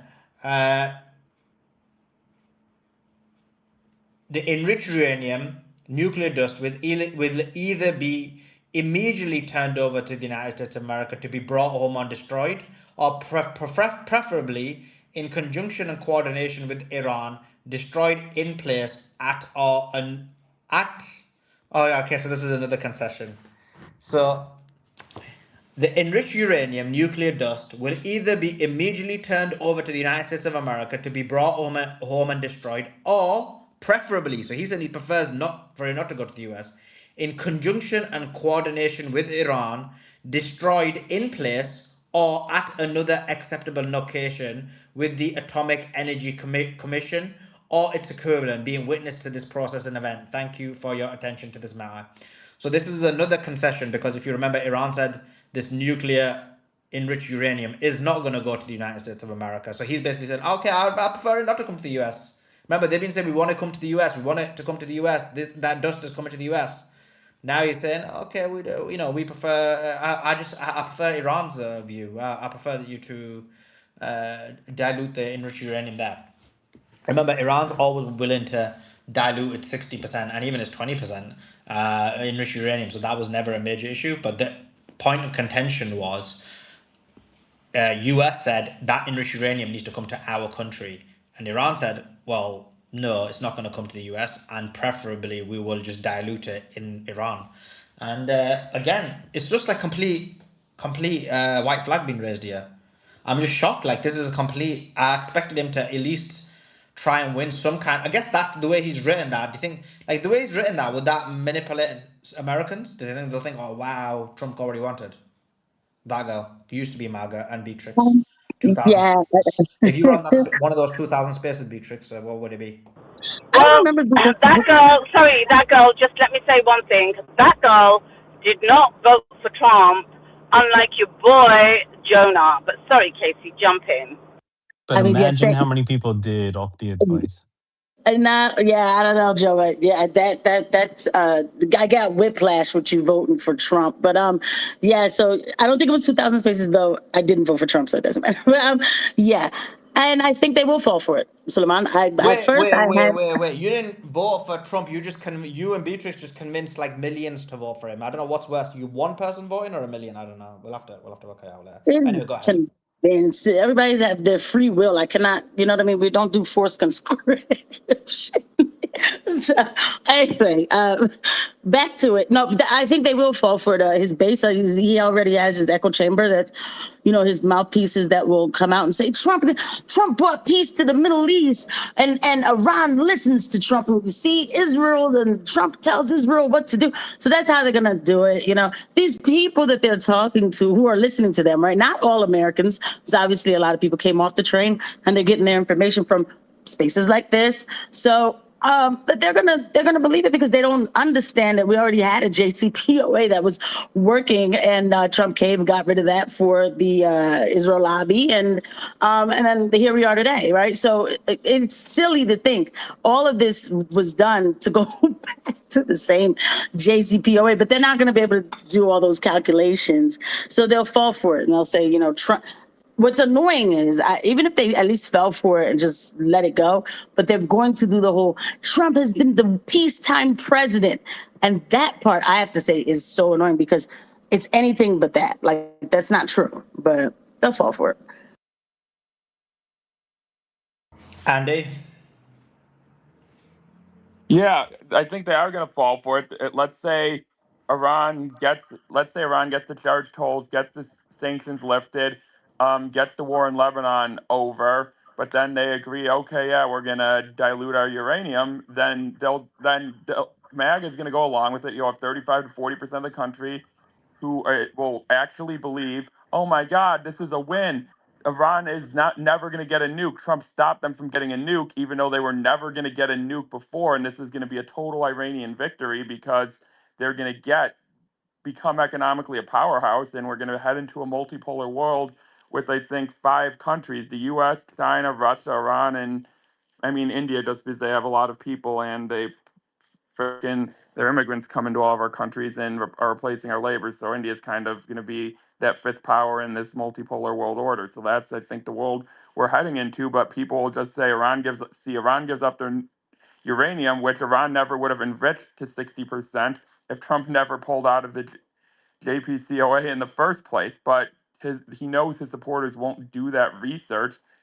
And it's going to be hilarious because the whole thing was, oh my God, Obama's giving them all this cash, and it was like a few billion in unfrozen assets. But when Iran gets 100 billion in unfrozen assets, makes tens of billions a year from tolls, and makes hundreds of billions a year from their sanctions lifted, MAG is going to say this is the best deal ever. Give Trump the Nobel Peace Prize after he blew up a school. I kid you not.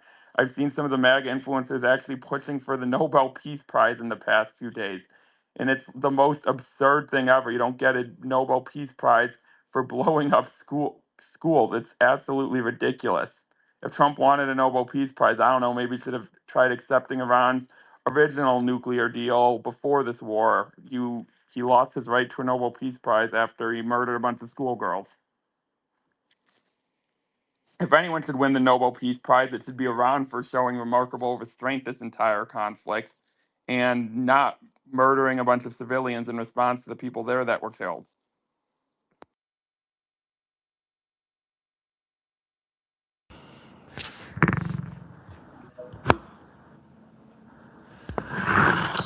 Yeah, crazy times indeed.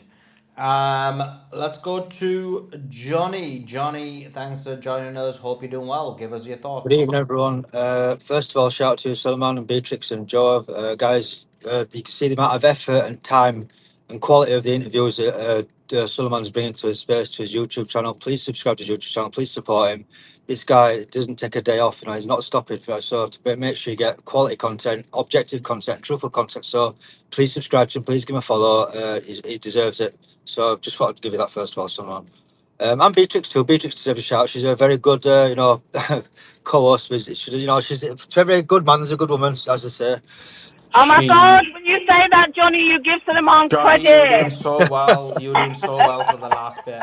It was But look, so awesome. Everything you said was diamond, and then now it's like taking a diamond and taking it to India in one of the little. Anyway. Look, I just want to. I shared a video today. I ain't got any particular geopolitical opinion tonight. Not that I'm a geopolitical analyst as it is. I'm more of a passion merchant, you know me.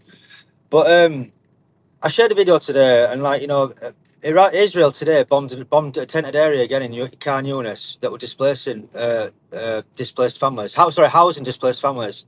And the video that I shared was this like 12 to 18 month baby, which is the same age as my daughter. My daughter's 16 months old now. And I just saw this baby with like its severed leg. And like this baby hadn't done no to no one.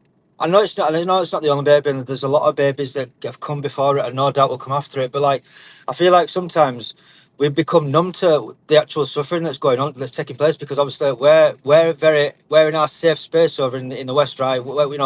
We won the lottery being born in the UK or but America, because we don't have to go through this stuff. But like I feel like these babies, that baby will never know what happened, if it even survives, right? And I just think like it's just so tragic, like how people can be so evil in this world and get away with it. And I'll never be able to wrap my head around it. Like the way like they've dehumanized Palestinians and Muslims to such an extent that when they see a young child, a baby or a toddler or a little girl or a little boy, with a shrapnel wound or a bullet to the head or whatever, people like it doesn't even pull on their heartstrings, on their emotions, and I don't understand it. I don't know how much more humanity can take of Israel. Like they're pushing like humanity to the brink of like the capacity to empathize with them. I mean, my personal capacity went a long time ago, but I just feel like people that are in the West, like, what they're doing is wrong. What they're doing is wrong. You've got common sense. You've got your brains. You've got you're supposed to have morals and decency. What they're doing over there is wrong. I don't understand how anybody in the West supports Donald Trump, supports Netanyahu, supports anything they're doing over there. And largely it's down to one, brainwashing from the media, and two, because you see Muslims as less than. That's what it comes down to. You see them as less than because you're so terrified of Islam, or you're terrified of Muslims, or you're being bamboozled that badly that anything that people like Tommy Robinson say, or Kate Hopkins, or Lawrence Fox, or any of these Zionists, you believe it. And what that's done to you now is that's made you see children, children as not worthy of human life. And I think it's absolutely disgusting. It's tragic. And I know this sounds like a lot of platitudes and what I'm saying, but I just think these things say from time to time to remember that at the butt end of these bombs and these bullets and these tanks and sniper rifles, it's innocent children, just children that have done nothing wrong in this world. I'll finish there because like, I just, as a father, I saw that child today on that operating table with its severed leg, and it reminded me of my daughter last year when my daughter was on the operating table. Obviously, a completely different set of circumstances, but still, I just saw my daughter there. And that's the thing. Does it have to be your child to humanize these people? Does it have to be your son, your daughter, to see them as human beings? Just because they've got brown skin, or because they might be follow Islam, so what? They're still human beings. And that's something that I think a lot of people forget. They are still human beings. And I saw that little child, that little baby today, and I saw my own little daughter on the operating table. It brought it all back to me, Suleiman. It really did. But sadly, that's not the only baby. There's thousands of babies and children before that child, but that'll be after that child. And I think it's something that we shouldn't forget, Suleiman. But thank you for letting me speak. Hey, Johnny, there was actually a video I saw recently that really kind of tells the story, which is there was a Spanish girl of Lebanese descent that went off to university, always heard about Israel and how horrible it was from her family and everything else, but she's the kind of girl that likes to make up her own mind and doesn't always believe, and she just so happened to be uh, dormed with an Israeli girl at university. They became really good friends. They would travel. She was a really nice person, everything else. And then she went back to Israel, all right? And she started posting. So she started posting things about, um, kill them all, um, uh, look at them crying, like stuff that we've seen, right? Yeah. And she's like, people don't understand this girl who I spent 4 years with at university, became really close with her, would literally stop traffic so a car wouldn't run over a roach, right? So how dehumanized does that society make people that she won't kill a roach and she's willing to risk her own life to save it, but she'll post up pictures about killing babies and killing Do you know what it is, Palestinians Joe, like they're right? nothing. When Yeah. when people contribute, people just think like retweeting propaganda and just retweeting this and liking that and sharing this like it doesn't have an impact. It does, because when you're spreading lies that Israeli propaganda, you might not be the person pulling the trigger that drops that bomb, but you are contributing to the narrative that dehumanizes Palestinians, that dehumanizes Lebanese people. You are contributing to that toxic machine that's killing innocent people, and people don't understand that. It's not just an innocent retweet. When you've got thousands and millions of the same stuff being spread, you're brainwashing people and you're giving impetus to Israel and America to carry on doing what they're doing. And people don't understand that. You're part of a toxic machine that's literally killing children. You might not have fired the gun, fired the bullet, but you helped them load it up in some way, shape. You're part of that chain, that link that's causing all this crap. And I think people in the West, because we live in our, sort of ivory tower in the West, where we're safe, people forget this. But this one big toxic machine that is contributing to the narrative that enables and gives impetus to Israel and America to do what they can keep doing. And people need to wake up and realize the gravity of the situation that they find themselves in. And I think it's disgusting. It's tragic. And I'm just, just as a human being, man, and as a father, it breaks me out to see this happening day after day after day. We're 3 years in now. Man, that's just me. How long Sullivan and Beatrix been doing this? What, 5 years, 10 years? I don't know. But like when's this suffering going to end? It's just tragic to see so many innocent children. Not even innocent children are innocent by default, right?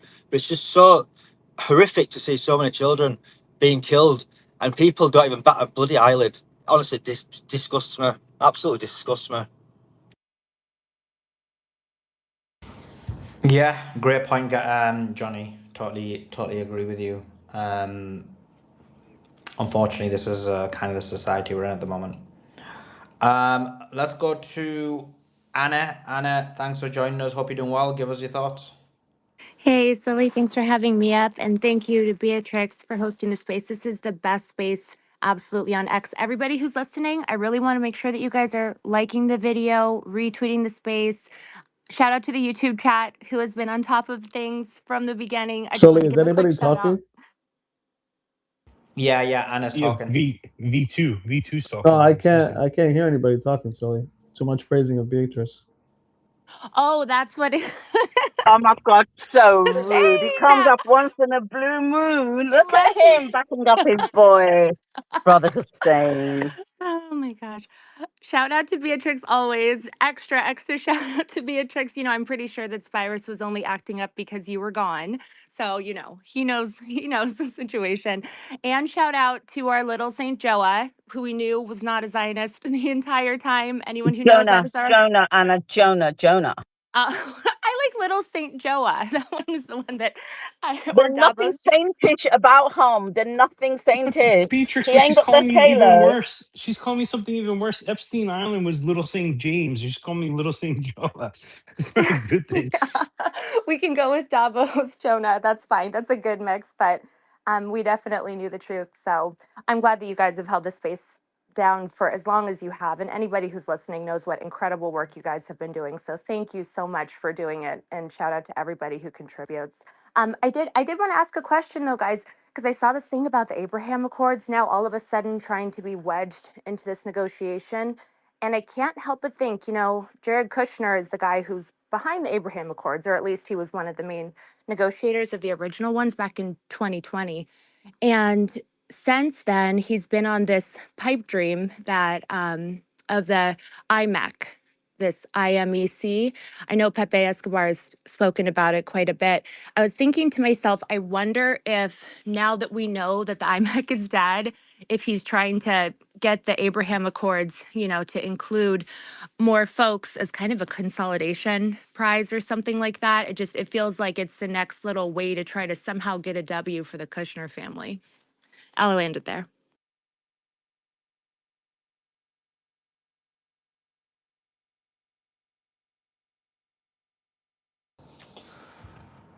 I don't think he Yeah, killed the yeah. space, Anna. I think everyone's looking at the news in the background, which is, I'm sure you're seeing some on the thing about Israel What? closing down the schools in northern Israel and Beirut to evacuate. No, I'm not seeing that. Where's that? I'll send it to you. I'll be honest. I was making the I They're wasn't going to looking at the. sabotage the deal, well, regardless of whatever deal it is. Yeah, because you saw the conversation with Professor Morandi. We said, isn't it? We asked the question about Lebanon and if Israel breaks the ceasefire, and this is essentially what they're gonna do, right? They're gonna break the ceasefire. This is gonna be. It's like hard to get a deal with these people, bro. They're so genocidal. Like, how can you be so abnormal? How can you be so? Just think about it logically. What's going on here? Just think about what reality we're living in. So you have Iran, who's like, guess what? We want peace, but we just want peace everywhere. Like, is that okay? Can we just have it where no one dies? We don't care if it's in Gaza, Lebanon, Yemen, Iraq, Syria, Jordan, Egypt, Israel. It doesn't matter where it is, we just want peace. Can we just have peace? And Israel's like so genocidal, they're like, oh my god, peace? Like, we need to murder as many people as possible. It's almost like this satanic nature. And so they're out today murdering a huge number of people as possible. It's disgusting. But this is the entity we're dealing with. It's a bizarre world where we just have to accept that this is the normal one. It's not. Hussein, what's your thoughts? Obviously, you're from South Lebanon. I've not heard from you in a while. What's your thoughts about what's going on? Yeah, I mean, no surprise, really. So whenever there's peace talks, whenever there's ceasefire talks, they ramp up their genocidal actions and they start going after innocents. I mean, you have like fat ass Gavir and Smotrich talking about for every FPV drone that's being launched at our fighters, we should take out 10 buildings in Beirut where there's no action in Beirut right now. Like they're not even fighting in Beirut. Why attack civilian infrastructure? And they gloat about it. I mean, they say like we need to put a deterrent in between us. So basically, what they're saying is, in plain sight, is we need to kill as many innocents so that it puts political pressure on the Lebanese government to push the resistance to stop, killing the Israeli soldiers. And the resistance has adapted to a lot of things too. I mean, now they're using night vision FPV drones. Now they're attacking command centers. They have the casualty numbers are skyrocketing for the Israelis, and they're just kvetching at the right now at the stand. They can't even handle. But if I'm wrong, saying that they're already like dragging like reserves in to try and make up the numbers already. Yeah, I mean, and remember, Johnny, all the reserves are, they're really young. They have no battle experience. They have, no experience other than, just barely getting out of high school. These reservists are very young, and they have like no fortitude, no valor. They don't really want to be in this war. I was listening to some space the other day, and they were putting up like chats of like Telegram groups of like these Israelis, and a lot of these soldiers are just so confused. Like, what are you even doing in Lebanon right now? We're just sitting ducks. These drones are going to come out of nowhere. They're going to get us.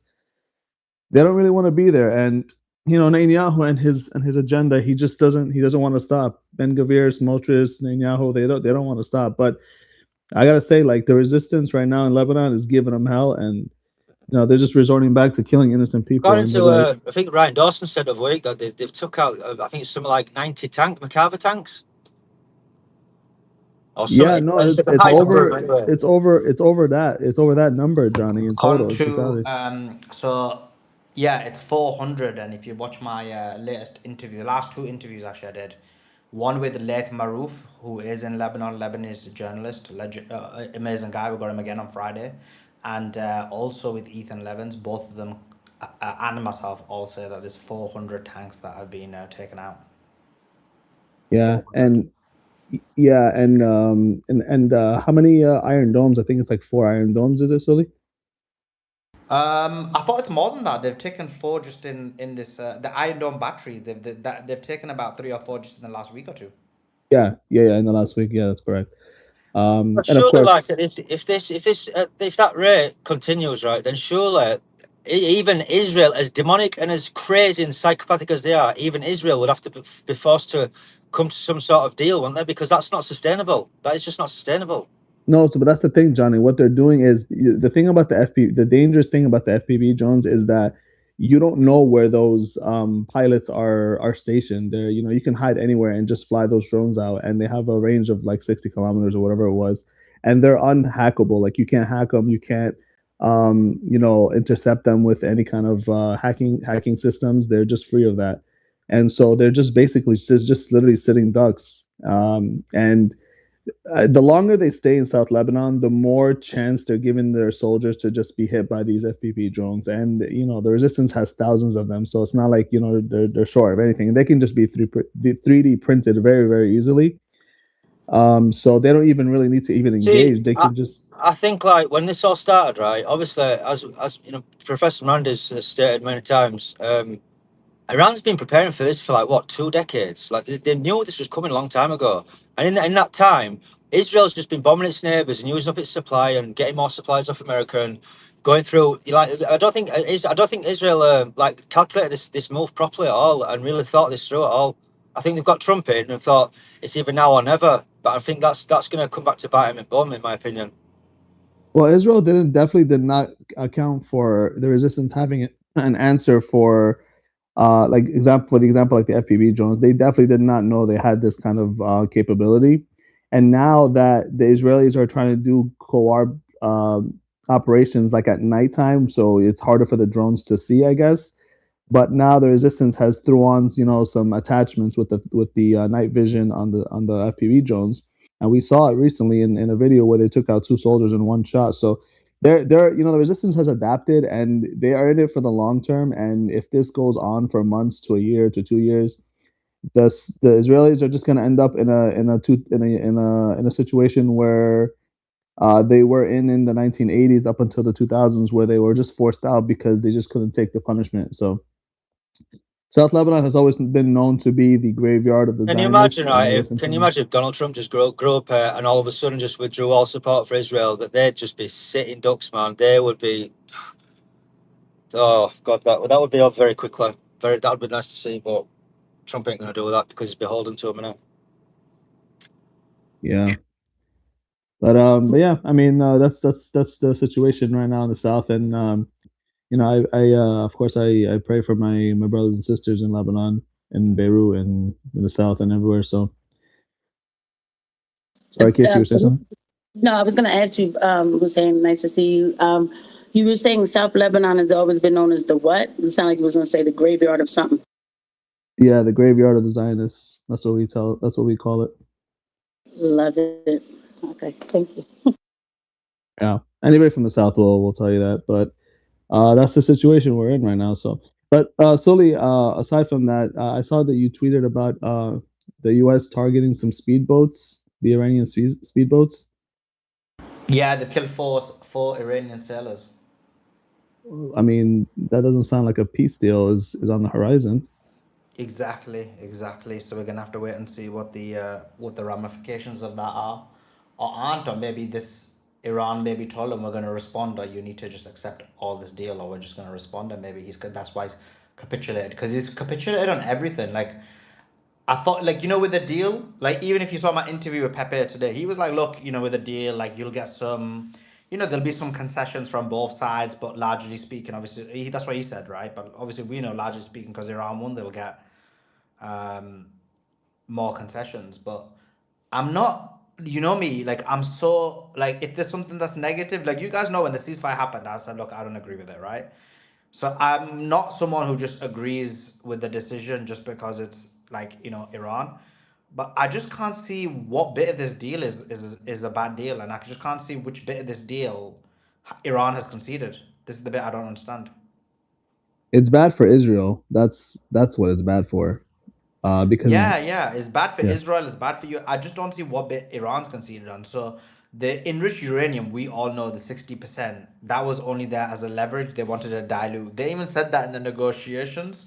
And even in those negotiations on the February the 27th, they actually said we'll go down to I remember it being 0%. Some people are saying 3%, but I remember the Omani saying they're willing to give up all the enriched uranium. So they were willing to go to, let's say, 0 or 3% then, right? And now, whatever the percentage, as long as they don't go to 0, I think that would be a problem.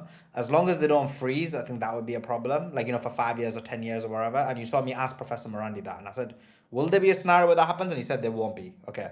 So that, for me, would be a major concession. And that would be a big victory for US. But, like, other than that, what is there? Like, it is just a complete victory by Iran, right? And so that one, the Strait of Hormuz, they're still going to charge a toll. Lebanon, we're going to have for the first time in history a ceasefire if this goes through. What else? Suleiman, do you think, personally, in your opinion, do you think it's going to go through? Like, if someone put a gun to your head, do you think it's going to go through? No.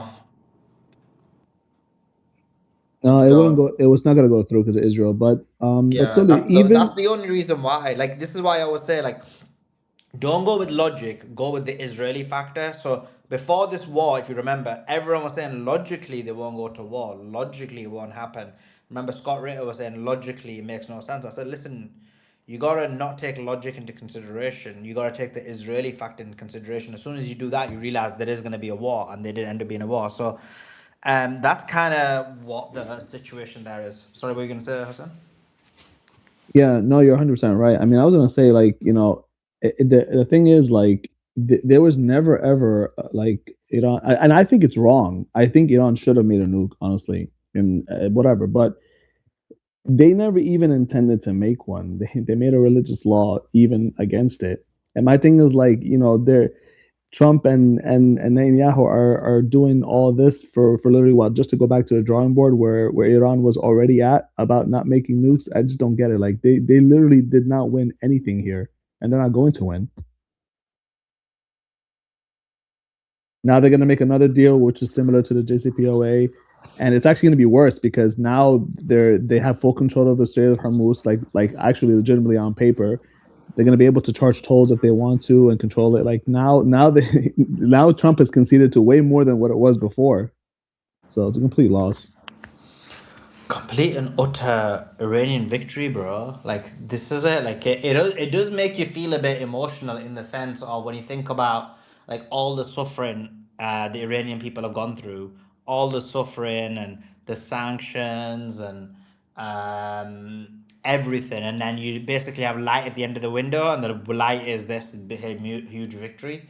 Like with the Palestinians, unfortunately, you can't see a light at the end of the window. Unfortunately, they're just gonna steal Palestine, right? But at least with the Iranians, you can see some kind of light at the end of the window. Silver Sailor says that he hyped the Professor Morandi interview. Yeah, golden. If you guys can do that, the tweets in the nest. If you can hype the video, it does boost it. That would be awesome if you could do that.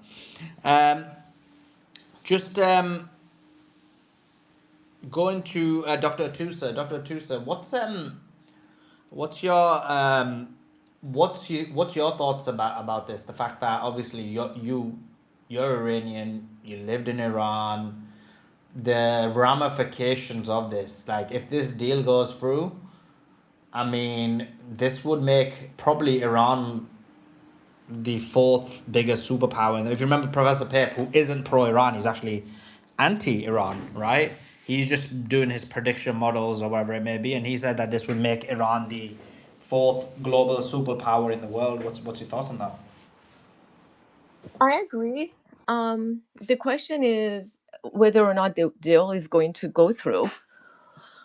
So, yeah, by all means, I mean, if Iran could control the Strait of Hormuz and potentially charge for each passage, if the sanctions are removed, so Iran could have international collaboration with different countries and do business freely, etc. Sell their oil and gas, minerals, etc. And if the frozen assets are released, absolutely, that would really boost the Iranian economy, and it would completely change the trajectory of what Iran can be in terms of a superpower, definitely a regional power. Yeah, that I would love that scenario. And I believe if Iran gets to be a regional superpower, then the situation will also change for Palestine and Lebanon and even Syria, because then the cards would be played differently. So I do look forward to that day. But would Israel allow a deal to go forward?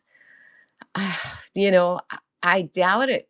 I mean, these people are not going to give up their expansionist ideology that easily.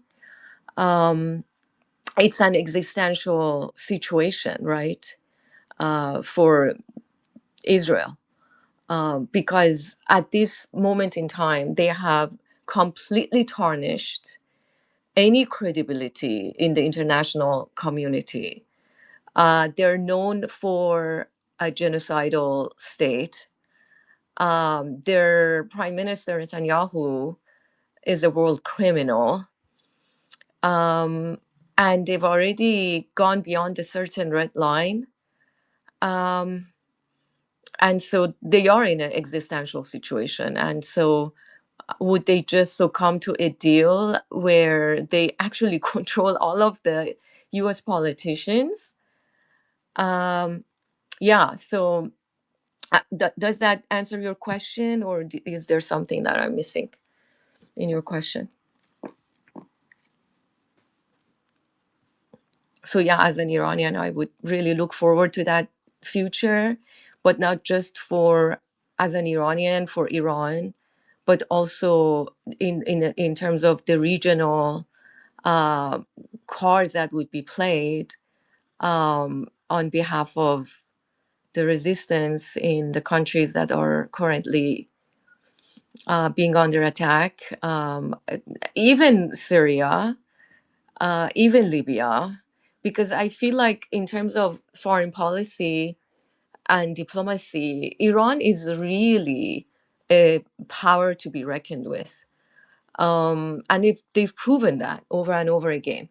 And so if they basically enter the region in a sense of diplomacy and business deals, etc., they can even change the way Libya and Syria look at this moment. I really believe that. Now, obviously, Palestine and Lebanon. So, yeah, I don't know if anybody else has any thoughts to add, or Sully, if that answered your question.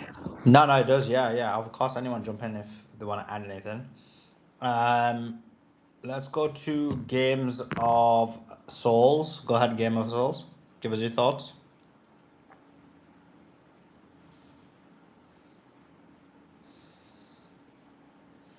Hello. Yeah, hi. Hi. Yeah, so I just wanted to add on to that. I believe that there's definitely going to be further war. There is no chance that a deal is just done on paper and it's done. 100%. Because the Israeli regime that's in power, they have a ideological purpose behind their mission, and they're not going to stop till they achieve that.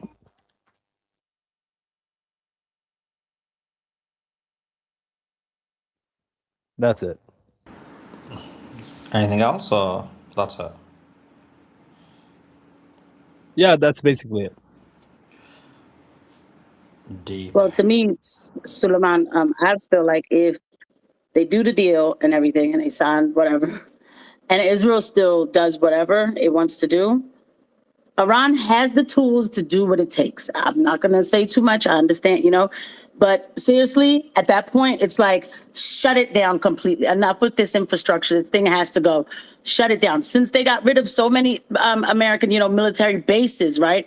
And I've heard that Israel is just like another one of Americans' huge military base, whatever, however people feel about that, then fine, shut that one down too.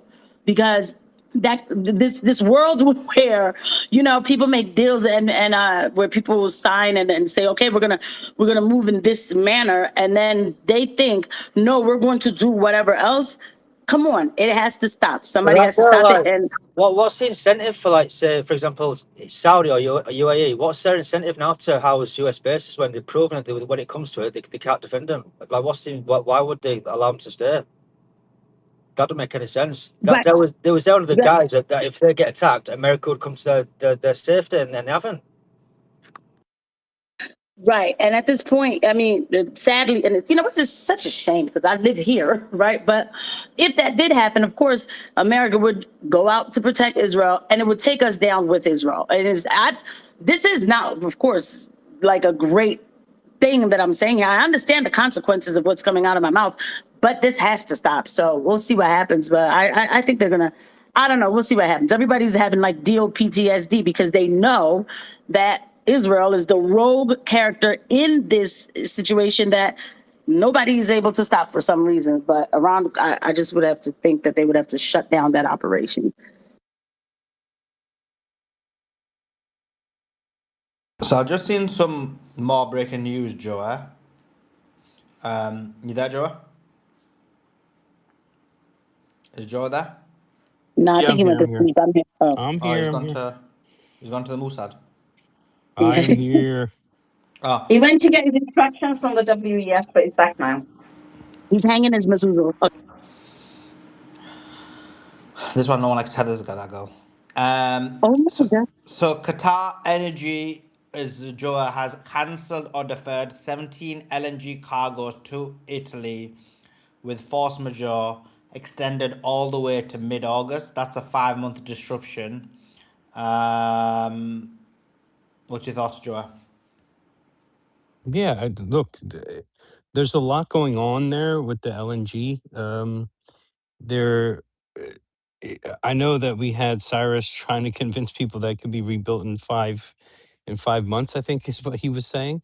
It will take 5 years to get the 20% back, and that's a problem because countries do sign contracts. That's what the force majeure is. That's contracts being canceled. Um, because they can't deliver on the contract. That allows another company to come in for Italy now to be like, okay, so if these guys can't deliver on the contract, who are we going to make a contract with? Right. And that's the whole thing I keep saying. All you need to do is keep doing this, keep having force majeures. Then you have America come in, we can supply you with LNG, blah, blah, blah. Here's a 10 or 20-year contract. And there you go. And that's how you become the global leader in the next 3 decades, main power source, which is going to be LNG. Right, so you're going to see this constantly, and now you're hearing about plants. Just today, there was talks about a new plant opening up in Argentina, and that China wants to send ships to Argentina for LNG cargo, and that they're willing to sign a contract. It's not closed yet, though.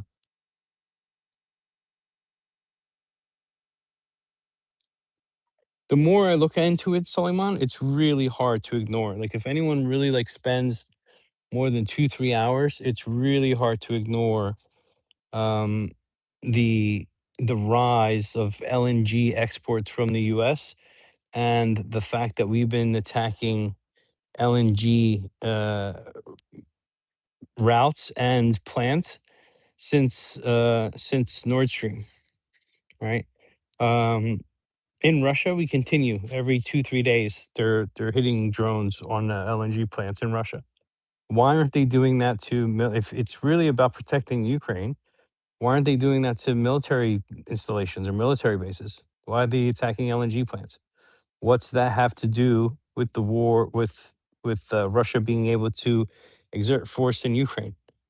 It makes zero strategic sense. So why is that a target that's been hit 270 some times already?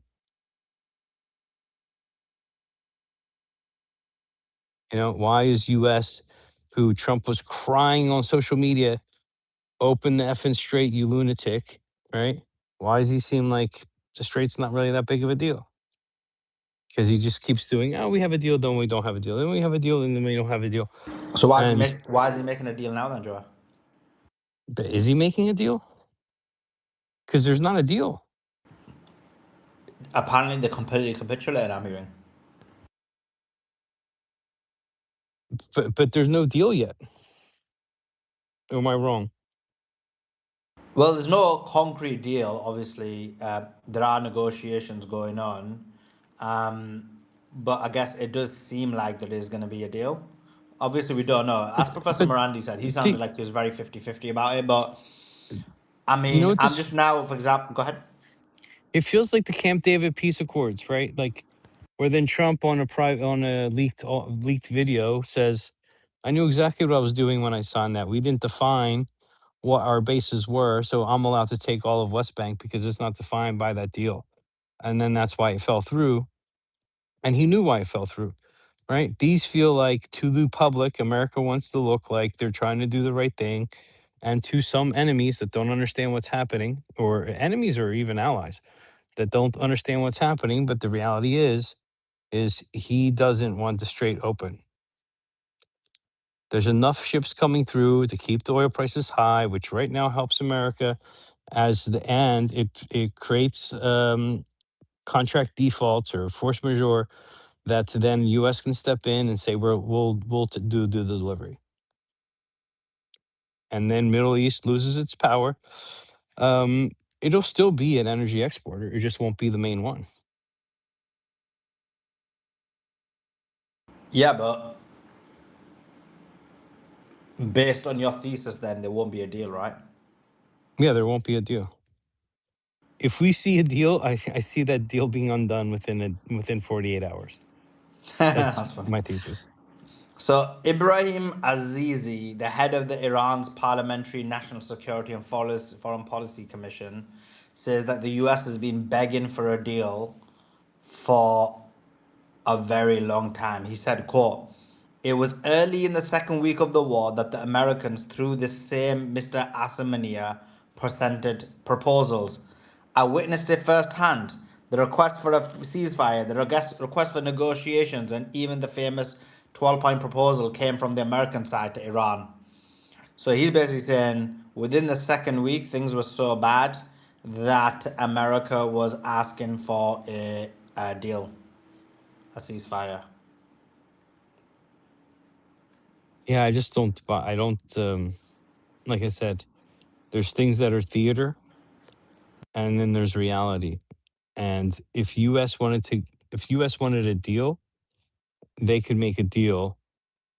Israel would probably cause it to fail. Um, but then the US doesn't do anything against Israel. So look, I think America could make a deal, right? I don't think what Iran's asking for is unreasonable. I think U.S. knows damn well that that uranium doesn't matter if they um, reduce it. Um, what else matters, Suleiman? Like nothing else really matters in that deal. You release their funds, okay? Um, it's not U.S.'s to begin with. It's really not that much money for a nation. Like what they hold is 120 billion. 120 billion is enough to make a difference, but they were talking about releasing 20 billion and then next year another 20 and then another 20. That's not a Who? lot for a country at all. What? That doesn't even repair the damage No, America where are has you getting done to 100? What's everything. 120 billion? That's what's frozen. 120 billion, are you sure? Yep, I just looked it up yesterday. It's not a lot. 120 billion. Yeah. That's a lot, bro. It's for a nation 120 for this What's for yeah? think of 90 What's 90 Iran's million. GDP? They have 90 million people, right? 120 is enough to like make a difference, right? But they were talking about releasing 20 billion a year. 20 billion is not a lot. That's 200 a citizen. Are you sure it's 100? I mean, and when I checked it, I thought it was like 40, 50 billion, but you're saying it's 120 billion. That's what it said yesterday. Unless I mean, it's not like I looked deep and double checked and triple checked. I looked at one source that said 120, seemed credible, and I believed it.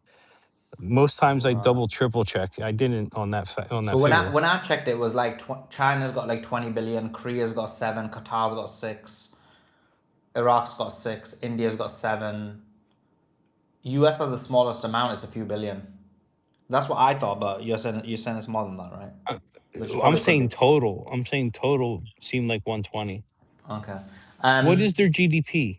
I thought the GDP was so I know what's again? I'll look it up now. Yeah, check. I know what's the name again? Oman's GDP I think is 50 billion, right? I think It's 300. It's Iran's is 300 about. billion. Oh, sorry, got it. Yeah. Yeah, it's 300 billion as of last year was 300 billion.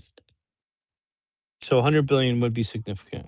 Yeah, it would be. 20 billion is not significant. 20 billion a year is not significant.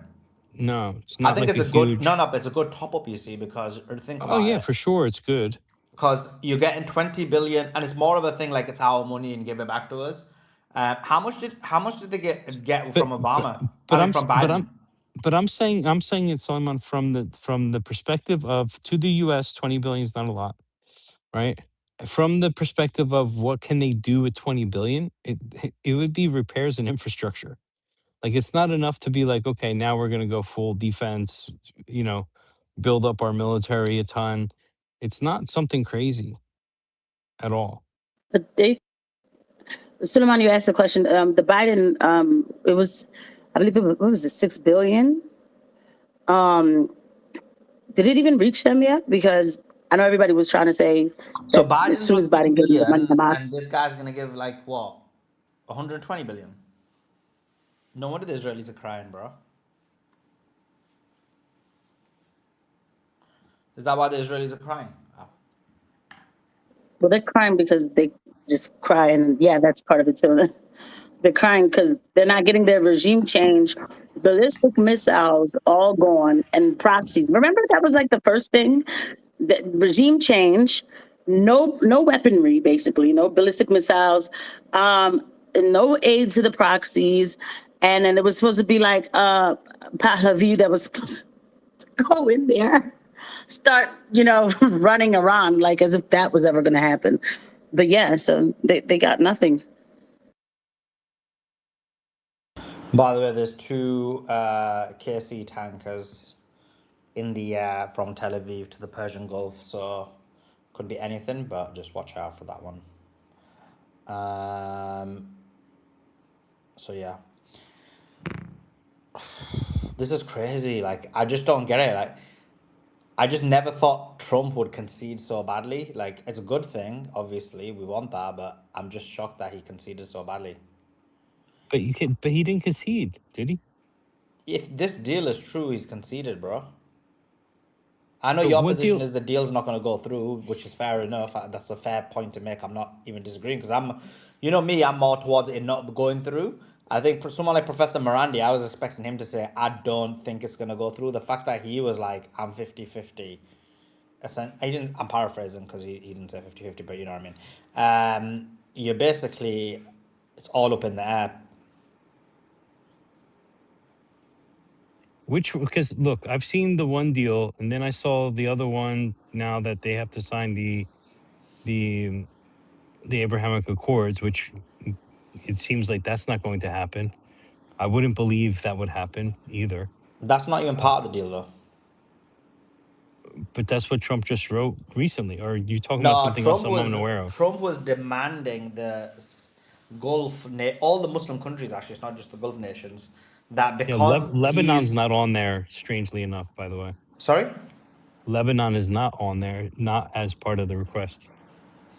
Yeah. But what he's doing is he's basically demanding all the Muslim nations to that because he's capitulated that they need to follow. Basically, the best way of saying it is because I've capitulated and given everything to Iran, you guys have to join the Abraham Accords. Is essentially what he's saying. So this has nothing to do with the deal with Iran. This is him imposing himself on these other countries. But what are you seeing that you're saying he capitulated? Because that's the part I'm not seeing. So, the information that's coming out from various sources is saying that Iran has complete control of the Strait of Hormuz. Iran and Oman are going to control it, and Iran's going to charge a fee. That's an Iranian victory. Do you accept? Yeah, I concur. That would be a part that's victory. Yeah. Yeah. The second one is all of Iran's frozen assets will be unfrozen. Iran victory. All of it? I believe that it's going to be staged. So, like, from my understanding, a large proportion, and this was where the stickling point was, and I think they came to the agreement today, allegedly, that a decent proportion of it, or percentage of it, is going to be released immediately. Mm-hmm. And then the rest will be like over the 60 days. And then nothing about the uranium. What about the attack on Lebanon? So attack on Lebanon is included, apparently. That's the only way the deal goes through. If the attack stops, right? Yeah. So then there's no deal. No, because the deal's not finalized yet. Like, he needs to tell Israel. So this is like Israel's last few days of bombing because they think the deal's gonna go. By the way, I'm not saying the deal's gonna go through. I'm just giving you that side. The point is that Israel is, they're claiming, going to be part of the deal, and this is why Israel's lost its mind and is doing the last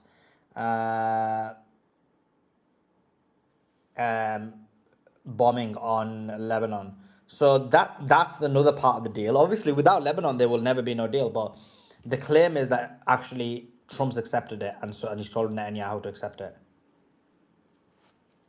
Yeah, I don't believe that, dude. It's like me and you making a deal, and I give you something that I know is a non-negotiable, just so the deal doesn't go through. Like, it just doesn't make sense. Yeah, I mean, you're right, bro. I can't even argue against it. But my point is, I guess my overarching point is, that this specific deal that Trump feels like he's agreed to or ceded to is a total Iranian victory, is basically what I'm trying to say. Yeah, that would be if that was true. And from America's side, they're removing the blockade. Yeah, they're not doing much anyway. Yeah, true. Okay, I want to welcome Ayad onto the stage. Ayad, hope you're doing well. How are you? Give us your thoughts. Thank you very much, Suleiman, and the co-hosts. Well, I think Excuse me, my name's not the co-host. My name's Beatrix. Oh, sorry, Beatrix and That's Joa. all right. You can call Jonah. You can call Jonah the co-host. That's fine, Ayad. That's It's fine. Joa. Yeah, it's Joa. Yeah, sorry. Sorry, I didn't hear it. It's Joa. It's Joa. I said Beatrix you can got left. call Jonah the Yeah, co-host. That's fine, Ayad. Beatrix got left back in 4th grade. She doesn't know how to read well. It's Joa. Okay. Okay, Joa. Well, I think victory is. She made it to 4th grade. Wow, surprising. Yeah, I think victory is near for Iran. To be honest, I think if the deal is to go through, Iran has to make a concession. But it doesn't seem like they are willing to make any because this is the problem of trust. They don't trust the United States to commit to it. So it's a stalemate unless the US kind of gives some kind of security guarantees. There's a third party like a European country or Turkey or some other country ensuring that the US will actually abide by its agreement if Iran makes any kind of a concession and a deal is made. But I'm not sure if any country is willing to involve and to get themselves involved. If there was trust in between them, they could make both could make a concession, and then the deal would have been done by now. But you got that trust issue, and then you got Israel obviously campaigning or lobbying for the war to continue, which is again, it's been an absolute failure, and it doesn't look like a regime change is happening. Especially like the guy they tried to put back in, the Pahlavi guy. It was never gonna happen anyways. So that's my thoughts, Suleiman. Yeah, it's looking like. Do you think it's? So you also think like it seems like Iran's won because what has Iran ceded in these negotiations? No, it doesn't look like they're considering anything, to be honest. I mean, I think the primary objective initially was to get rid of this regime, and they moved the goalpost to still be considered as a victor if they could, let's say, destroy their missile capabilities, but they haven't been able to do that. They are still shooting missiles and drones, and they haven't been able to get the uranium. I mean, the proxies, they say Iran is aiding the proxies, but the proxies, like, basically act independently. Like, for example, in Iraq or in Lebanon or in Yemen, these proxies, they have their own local source of revenue. They don't get, like, money that much from Iran anymore. In Iraq, they literally have a budget from the Iraqi government. So, I mean, how can they even end the support for these proxies? I don't think, apart from, let's say, knowledge sharing, technology sharing to these proxies, they're not even actually giving them any financial aid. They have their own finances. They don't need Iran. So they still have their missiles, they still have the uranium, the regime is still there. So what other concessions can Iran make? I don't understand. And they will never join the Abraham Accords. It's not going to happen with the Islamic Republic.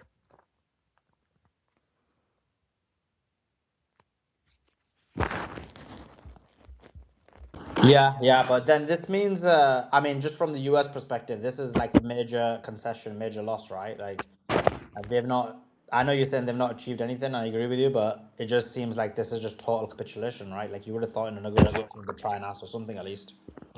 Yeah, but if the other side is not willing to give up anything, what is there for them to do? Well, the only thing that they can do is carry out war crimes to pressure the regime, but that's only going to make them look even worse than they already look. And I think America will probably act a bit more intelligent this time and not go ahead with what Trump actually tweeted, the setting Iran back to the Stone Ages. That could pressure the regime, but it's going to look horrible. It's absolutely going to look horrible for the United States. So again, it's going to be humiliation, but Trump being Trump, and if we know his base, they will just eat it up and they will claim victory, and they believe that they actually won.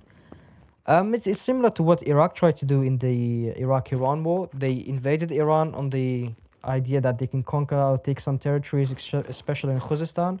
the Arab oil-rich areas, and at the end they didn't actually end up getting anything. They went back to their original place, but Iraq somehow they won the war. Well, Iran won the war because Iran kept its territories, but Iraq didn't gain anything from the 8 years of war. So Iraq lost, if you ask me. I mean, common sense would tell you Iraq lost, but they still somehow declared victory, and there's still a large Iraqi population currently still believes that somehow they won during the 8-year war. So I think the United States will be in a similar position, declaring victory by destroying their assets, their navy, their military, assassinating their leader, but not achieving their objectives. Okay, some more breaking news. CENTCOM have confirmed that they bombed Bandar Abbas, and they said CENTCOM confirmed US forces carried out self-defense strikes in southern Iran tonight. This Captain Tim Hawkins, who's a spokesperson, says strikes hit missile launch sites and Iranian boats allegedly trying to place mines. He said they protected American troops and that CENTCOM continues to defend our forces while using restraint during the ongoing ceasefire. So that's the explosion. So they're admitting that the Americans did it. So I don't know where we're going to go from here. Is this an attempt to derail the deal? 100%. Yeah, for sure.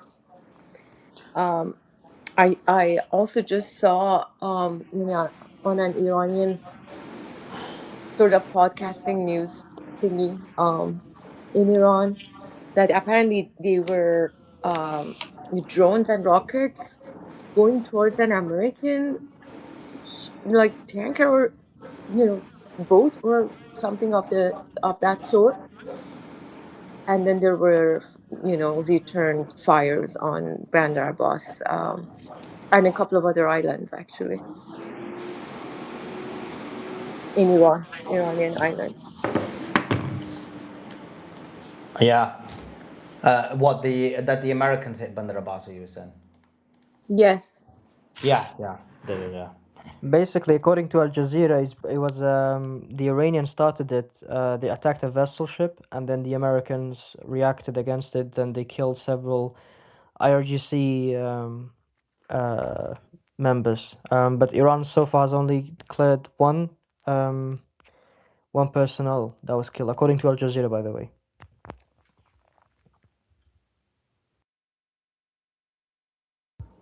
Yeah. Well, I won't believe in Al Jazeera's Qatari media, but it's worth obviously considering for sure. Okay, let's go to Beatrix. Beatrix, are you there? I am here. Anything you want to add? Yeah, I want to add something. Firstly, I don't think just what Dr. Atusa, what you were saying, and Suleiman, your conversation just now, is that what's happened in Bandar Abbas? Is it a way? Is it their tactic to try to derail any potential negotiation? And it's highly likely, right? Given the history in terms of any ceasefire. Iran just doesn't like ceasefire. Iran likes bloodshed and war. I don't think Iran's going to react to this though, because I think if there's a people that understand Israel fully, it's Iran completely. I think, in fact, the Lebanese do as well, and the Palestinians do. They understand Israel. They've been dealing with this enemy for decades. So I don't think Iran's going to react unless things really escalate, in which case, of course, Iran will defend itself. But I think that Iran's played this quite strategically. And at the end of the day, it wants the deal. It's getting a great deal. So I don't think they're going to react to this. And it's a pity Johnny's gone, actually, because I did want to add something to what Johnny was saying. And I think the Forgiver as well about, and I think, Joey, you added to that, right, about the Spanish girl. So I was driving at the time. But when you look at what Johnny was talking about, the little girl and how dehumanized people are, I saw a video of an Israeli woman and she was being shown pictures of babies, little babies from Gaza who were killed and burnt and You know, you remember through the genocide when they were burnt alive while they were sleeping in tents and all of these. And, you know, this woman was jumping up and down for joy. She was so happy at looking at these. It was like the sickest thing I'd seen, to be honest. And somebody was stood there telling her about all these kids and showing her pictures. And she was like literally giving it victory signs and things. So I think there's a disease. I think it's a sickness. And I think politically, there are people who are trying to pit people against each other. They've done it in this case. They've tried to do it in America. I'm thankful that a lot of people are waking up in America. They're trying to do it in the UK. Elon Musk is trying to do it in the UK himself. People are trying to do it in the UK. You know, career criminals are let out of prison because, you know, tons of money is spent on their legal defense, which Elon personally funded Tommy Robinson's legal defense to get him out of prison. His criminal history is whitewashed to get him into Mar-a-Lago and to Congress. And then he comes back here to sow discord amongst people on the basis of religion, on the basis of color, on the basis of race and nationality and ethnicity. Now, you can have a problem with immigration. That's not the thing, but that's not what he's trying to do here. And I don't want to take it too far off topic, but I do want to talk about this because I think it's important. One other thing I hear people say a lot on Spaces is, oh, that British woman, she got arrested for doing a tweet. Britain's become draconian. Yeah, but do you know what? I can tell you that she did a tweet telling people to go to a place where there were children, migrant children, in a building, and she was telling people to set fire to that building, and they did. And Keir Starmer was very clear that do not incite this stuff online, you will be arrested. So it's not like we didn't know, people didn't know in Britain. And she did that. So it wasn't just a tweet, right? However, there are plenty of people who have got arrested for pro-Palestinian tweets in the UK, but you will never hear that mentioned. And the reason I bring this up is because when I used to do my India Spaces, there was one brother that used to come on the India Spaces, right? And he used to, I'll tell you what his name is actually, and if you give me 1 second. His name is Hassan Siddiqui, right? And I can't put it in the nest, unfortunately, but you can have a look if you just go to release hashtag Hassan Siddiqui. The simplest guy you could ever speak to, okay? I used to wonder how he got married and had kids because he was like a child mind. Lovely guy, harmless guy, like absolutely harmless. You know, when you meet an innocent soul as a grown man, that's what he was. What he did was a few weeks back, a journalist, an Indian nationalist journalist, made a tweet. Her name is Madhu Kishwar. She done a tweet.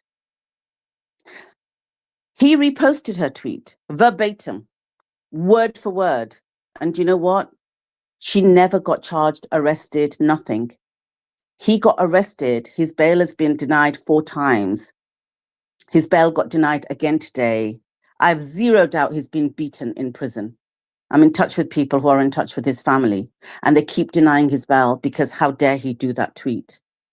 So you won't hear people mentioning that about India, that people are being arrested for tweets in India. It's a Zionist fascist state. The world is becoming a 2-tier system here. You're allowed to speak about some things. You're not allowed to speak about other things. And I think we have to be careful. And I really appreciate the fact that we do keep raising this, and we will keep raising this. We cannot forget what's happening to people across the world. We cannot forget what's happening to the Palestinians in the West Bank and in Gaza, what the horrific crimes that are happening for Lebanon as well. And yeah, I agree with Suleiman. It is an emotional time. If Iran gets to do this after all those decades of suffering, good on Iran. I think they should milk this for as much as they can, to be honest. And I'm so glad that Trump is being exposed to the world. He's literally being exposed for the world to see. People who voted for him 3 times, people who used to support him, you know, people who were MAGA are coming up saying, no, do you know what? This is not good. They may not understand the geopolitics behind it. They may not have been as aware during the genocide. They may not even be speaking out about Palestine now because they don't know the history, they don't have the knowledge, they're boomers. but they know that Trump broke his promises to them, and that's what they know. And for me, that's a massive awakening, and I think that needs to continue because we're in really dangerous times here. And I think that when we go back to some of the previous conversations we've had on this space about where things are going for everyday normal people. I was driving home today across London and I've never done this before, right? I never used to like look at gas prices. I just used to go fill up the tank and go. And because of what I read it out yesterday, the leader of the Green Party said here that 6.1 million people are in fuel poverty in the UK. They cannot afford fuel in their car to drop their kids off to school, to go to work, to go to the supermarket, to see their parents. Fuel poverty, he called it. And every gas station I went past just now driving across London, I kept looking at the price thinking, this is disgraceful. I remember when it was 99 pence per litre and people were screaming, saying, oh my God, it's now £1.87. And no one's able to do anything about it. And everybody, all our leaders are complicit. They all know what's going on. I haven't seen Keir Starmer stand up and call out Trump for making billions and being so corrupt, and he should. And as long as Keir Starmer's not doing that, he's complicit because he's allowing the corruption to go ahead. I want noble leaders. I want moral leaders. I want just leaders. And the Western world does not have them. And if it does have them, we're not able to elect them because our systems are so corrupt. It's not a party problem. It's not a leader problem. You know, get rid of Trump, put in a Thomas Massey, nothing will change. It's a systematic issue and they've rigged it. And we've got horrible times coming to us.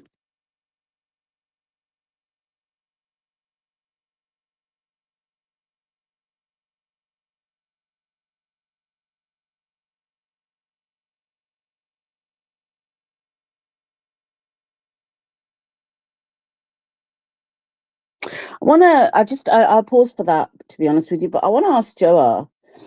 Joa, on the other side of this, the way things are going, what's austerity going to look like for average everyday people in America, in the UK and stuff, in Europe?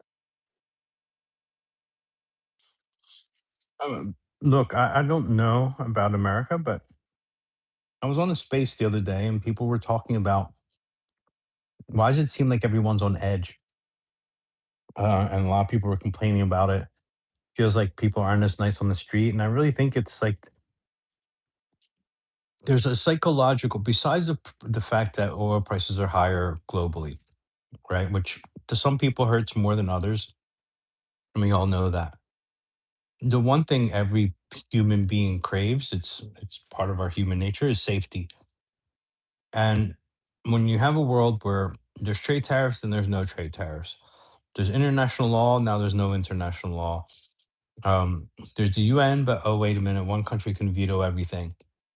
Um, there's a war in Iran. No, there's a peace treaty. No, there's war. No, there's peace treaty. No, might send nukes. No, it looks like someone had to take the button out of Trump's hand before he hit the button. Like, you understand the world we're living in and how much that affects people's psyche? Um, it's extremely unsafe. Um, Imagine sending your kid off to college right now. And you're like, AI's taking everyone's jobs. So what do I do? How do I consult my kid? What do I tell them to do? It's just a really, really, really uncertain time that I don't think I've seen in my lifetime, to be honest. Where it's just on so many different levels. So to me, it goes even way further than just the economic pressure, which is rising. Um, it's more the psychological one, right? It reminds me of right after 9/11, something happened that some Americans will remember, which was for about a year or two after 9/11, every morning you would have on national TV, whether it was a red light day, which means terrorism is going to happen today, an orange day, which was, hey, terrorism could happen, a biological attack could happen, so you should tape up your windows and get canned food. Or a green day, which means, okay, today's a good day, no terrorism today. This is programming, by the way, right? Um, this is what you do to make people really dependent on the government to save them. That you have no ability to do anything yourself. and you need to just trust us, right? Because there is no country in the world that's ever put up lights on today is a good terrorism day. Today is not a good terrorism day. Um, and what we saw happen was the national SAT scores for math and science dropped. They dropped drastically. Um, so much so that then they changed the whole mathematics program to core math or whatever it's called, um, because it almost dropped off too much. It's like the population got dumber. I don't know why those two things are linked, but they did coincide. Um, it's just a really strange thing. It's to me like the what I see now is no different. It's hey, you have zero control. You can't do anything. I am the leader. I decide whether there's peace or no peace, or there's war or no war, or gas prices go up or they go down. I'm in full control, and you either trust me or you don't. And that's kind of what it feels like he's doing. And then he's prompting people with this whole third term thing, right? This is programming as well. It's you normalize the idea of a third term you keep repeating it, and then less and less people will push back on it. So to me, Beatrix, what's much more dangerous is all the psychological stuff than the actual price. Although price is important, it does affect a lot of people. Some other people it doesn't affect as much. Um, and it probably won't affect as many people for a little while longer because there are enough ships getting through to not create this complete chokehold that would really ramp things up really fast. And Joa, if I can jump in and say, I did want to mention that, like, for Americans, I don't know if I've ever seen such a time that the danger and the concerns were so in our face, but at the same time, we had such low trust in our elected officials. Like, even going back to at that time after 9/11, at the very least, when things were happening, we had at least some figures that were trying to sell us on having a plan. And it's felt to me like since we've entered the war in Iran, the president has barely even tried to sell us on this thing. And Americans have so much contempt, like, right? Like, we have so much contempt for these guys so that when they come out and say something, we're immediately thinking, okay, is this a false flag or just a manipulation tactic, right? So it's super hard to feel like there's any faith for anyone to be guiding the ship. That's why, honestly, someone said earlier that Iran were the adults in the room. I couldn't agree more. Thank God that Iran is mature and wise and intelligent and just so on top of their stuff, because otherwise I would assume that this would have spiraled out of control like a long time ago. But now the concern that I have anyway, just as an American, is because people are on to what the government is so clearly doing and how like lazy they are, like the Timu PSYOP team that we have running the place. The hard part for me is thinking about like, so what are they going to do next? Because we have no idea. It feels to me like, anytime they ever try to take an off ramp, we know Israel's not going to let them. And so escalation is just like, it's a matter of time. It's not a matter of if, it's a matter of when.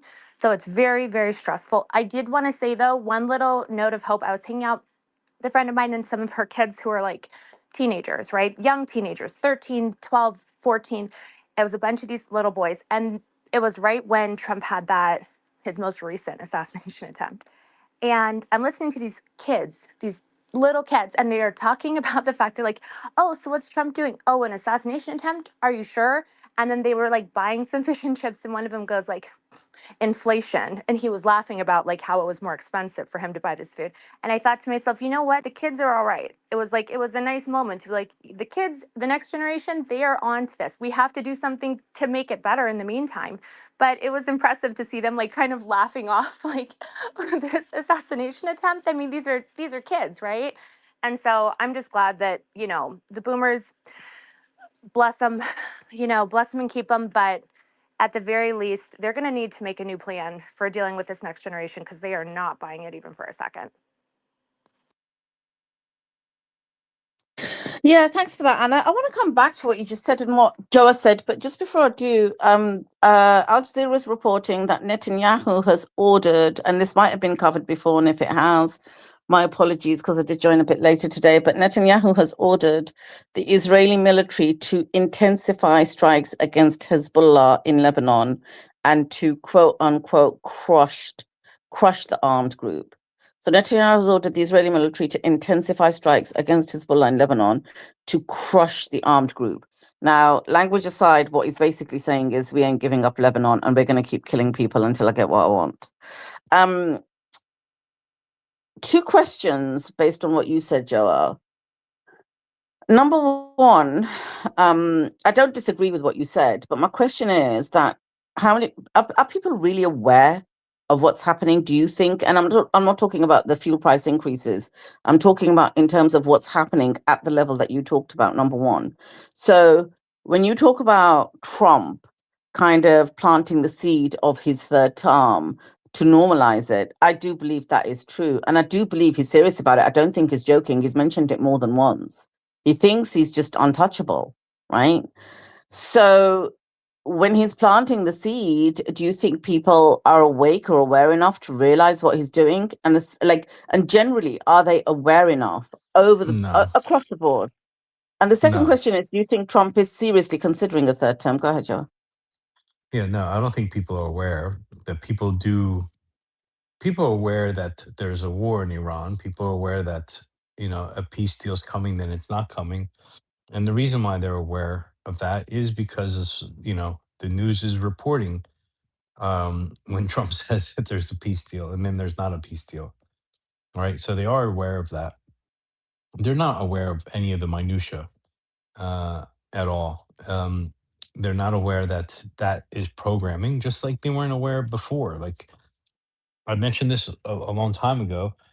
America was being prepped for a war against Muslims, and that's why you had all this rhetoric about the Muslims in Michigan and the Muslims here and the Muslims coming across the border. And um, look at these. That's why the whole fact that there was I don't know how many Jews in Florida that had actually committed more fraud than the more total fraud than the Somalis in Michigan by like adding an extra zero to it. Um, and that didn't hit the news at all. So we were being propagandized that Muslims are a problem. And then Epstein happened, and then and then Epstein files, which really made everyone mad. And then we went to Iran. Well, that whole Epstein thing made everyone not trust Trump. That whole propaganda that was being set up against Muslims now got reset, and they went to Iran anyway, and then no one's supporting the war. Where typically, historically, we've seen it whether it was attacking Japan, Vietnam, whoever. There was always a setup, a propaganda to so that your country will be okay with what's happening. And this is why I think the story I told earlier about the Spanish girl and her Israeli roommate that wouldn't kill a roach, but then when she got back, she's posting pictures of dead babies and celebrating, is because they get propagandized there, they get radicalized, and they're more radical than ever.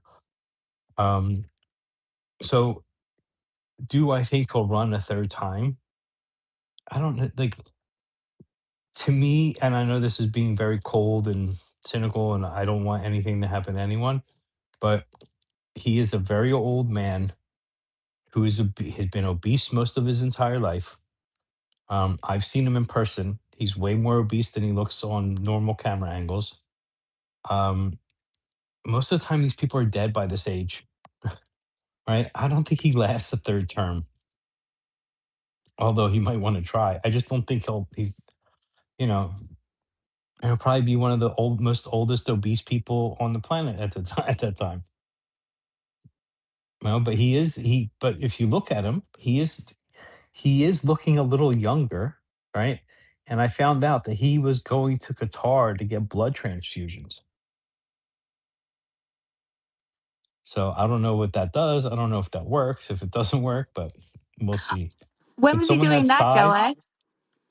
when he was there, when they had the whole thing with the jet, he was getting like I forget what it's called.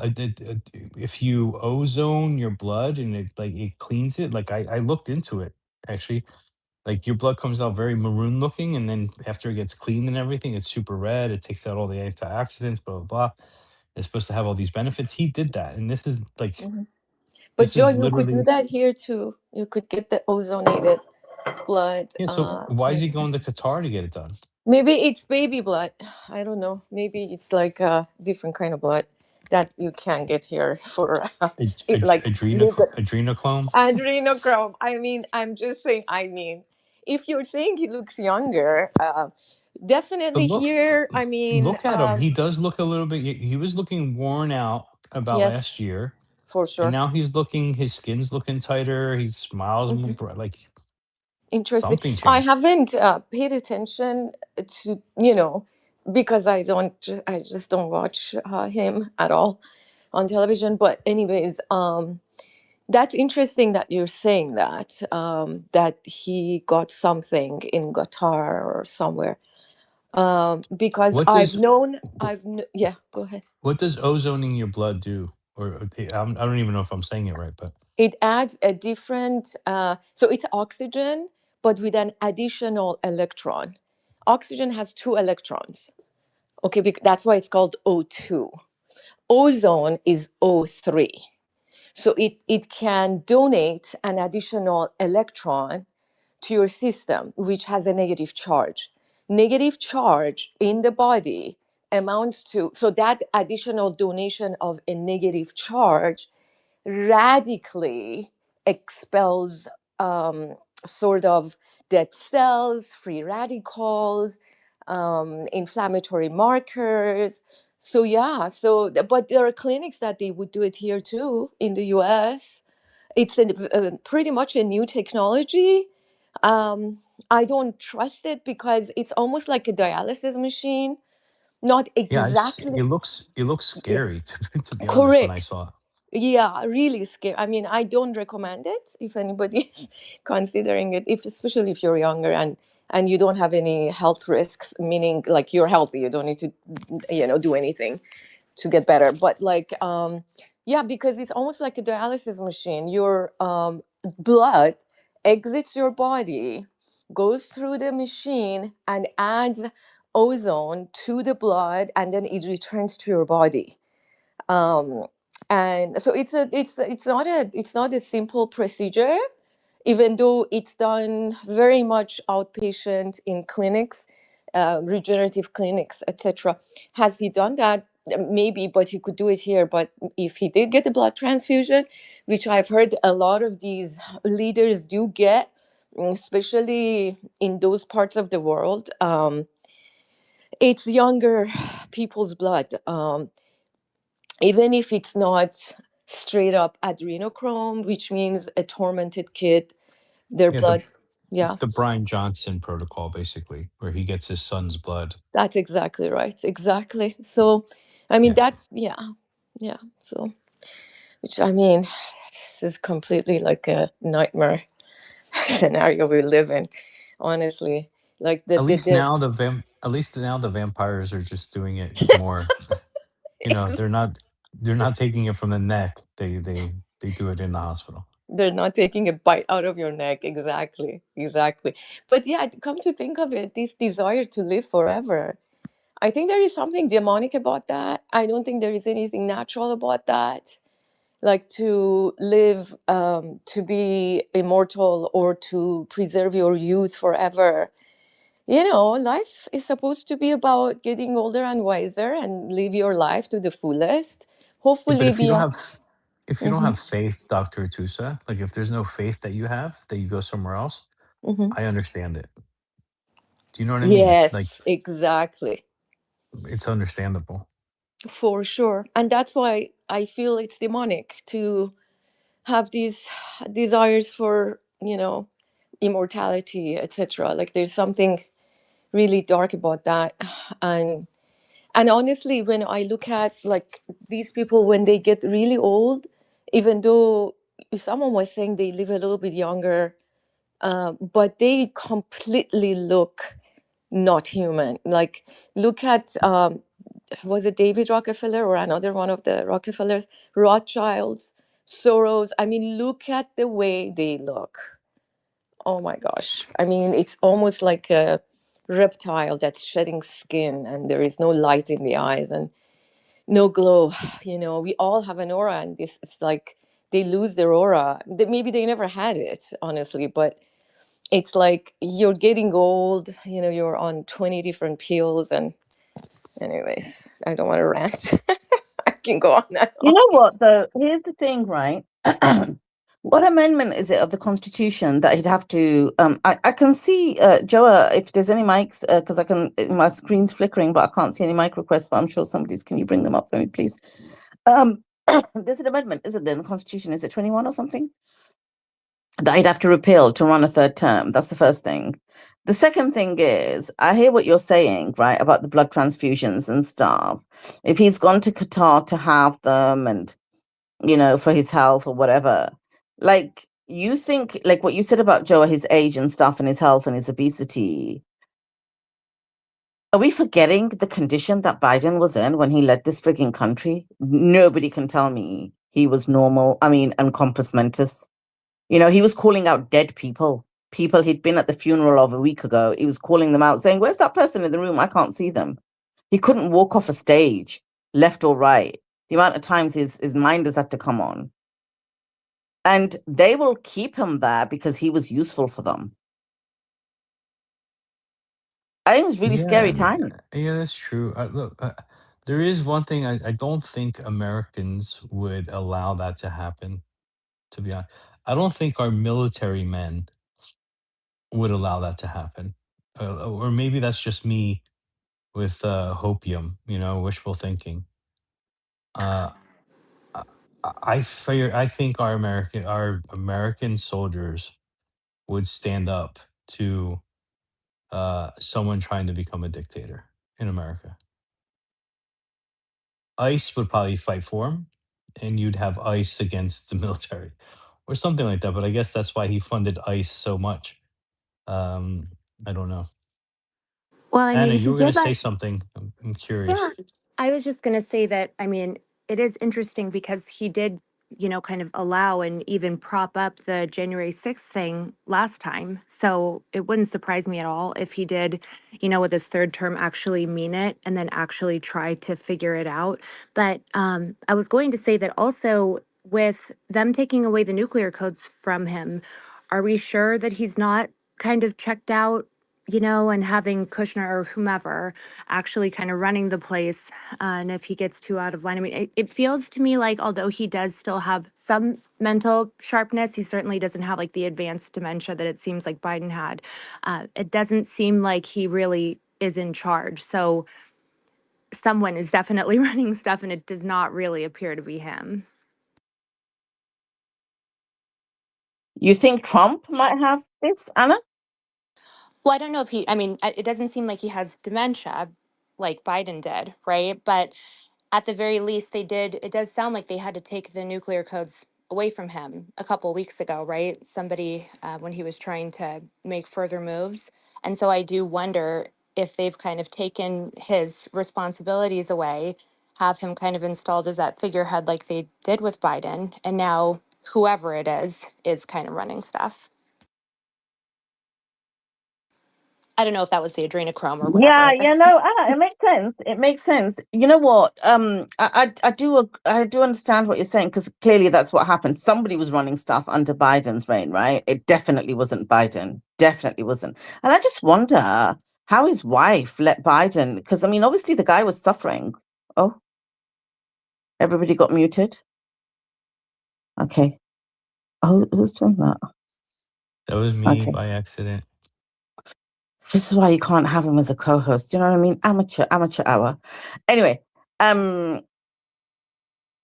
Jonah's like kindergarten co-host. But anyway, what I was going to say is that, yeah, it was cruel of his wife to allow him to be put through that. And I don't know why she did. Jill Biden or whatever her name was. But it could be possible that given how erratic Trump got, people were afraid. And they did take the codes from him. But I wouldn't go, and that could be possible, Anna, but I wouldn't go as far as what Joe was saying. I'd like to think it's true that the military would stop him running a third term, but I don't know if they would stop him running a third term. I think there'll be more objection to him repealing the Constitution or whatever amendment it is, but then it is an amendment, right? So it has been amended. And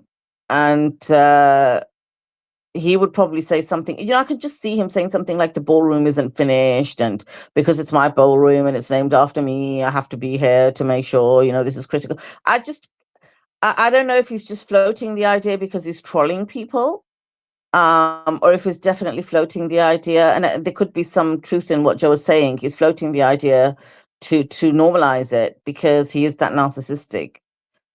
He does believe that, he's the best. Do you remember that quote he said recently? He said, I don't care what someone's character's like. I just care that they praise me. As long as they're saying nice things about me, I like them. And if they're not saying nice things about me, even if they're a better person, I don't like them. And I thought that's the craziest thing to say. Do you know what I mean? Because if someone's got a flawed character where I think they really have harmed other people, if they're nice to me, I'm very wary of them.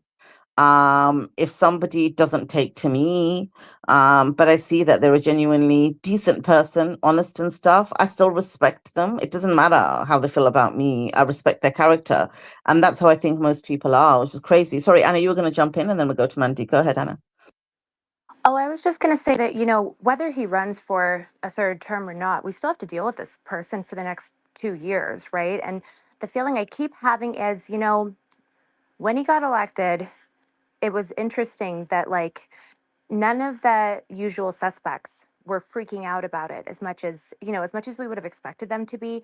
And I know this is a little tinfoil, okay, but this is my this is my tinfoil, is that it really sure is working out for all of those Zionist Democrats who would love nothing more than to do all of Israel's bidding and then to have a boogeyman to pin all of this stuff on. And I always have had this feeling in the back of my mind, like, what if they've basically said, you know what, Trump, go ahead, loot the place, scam, strip the walls on your way out, but you just hang back.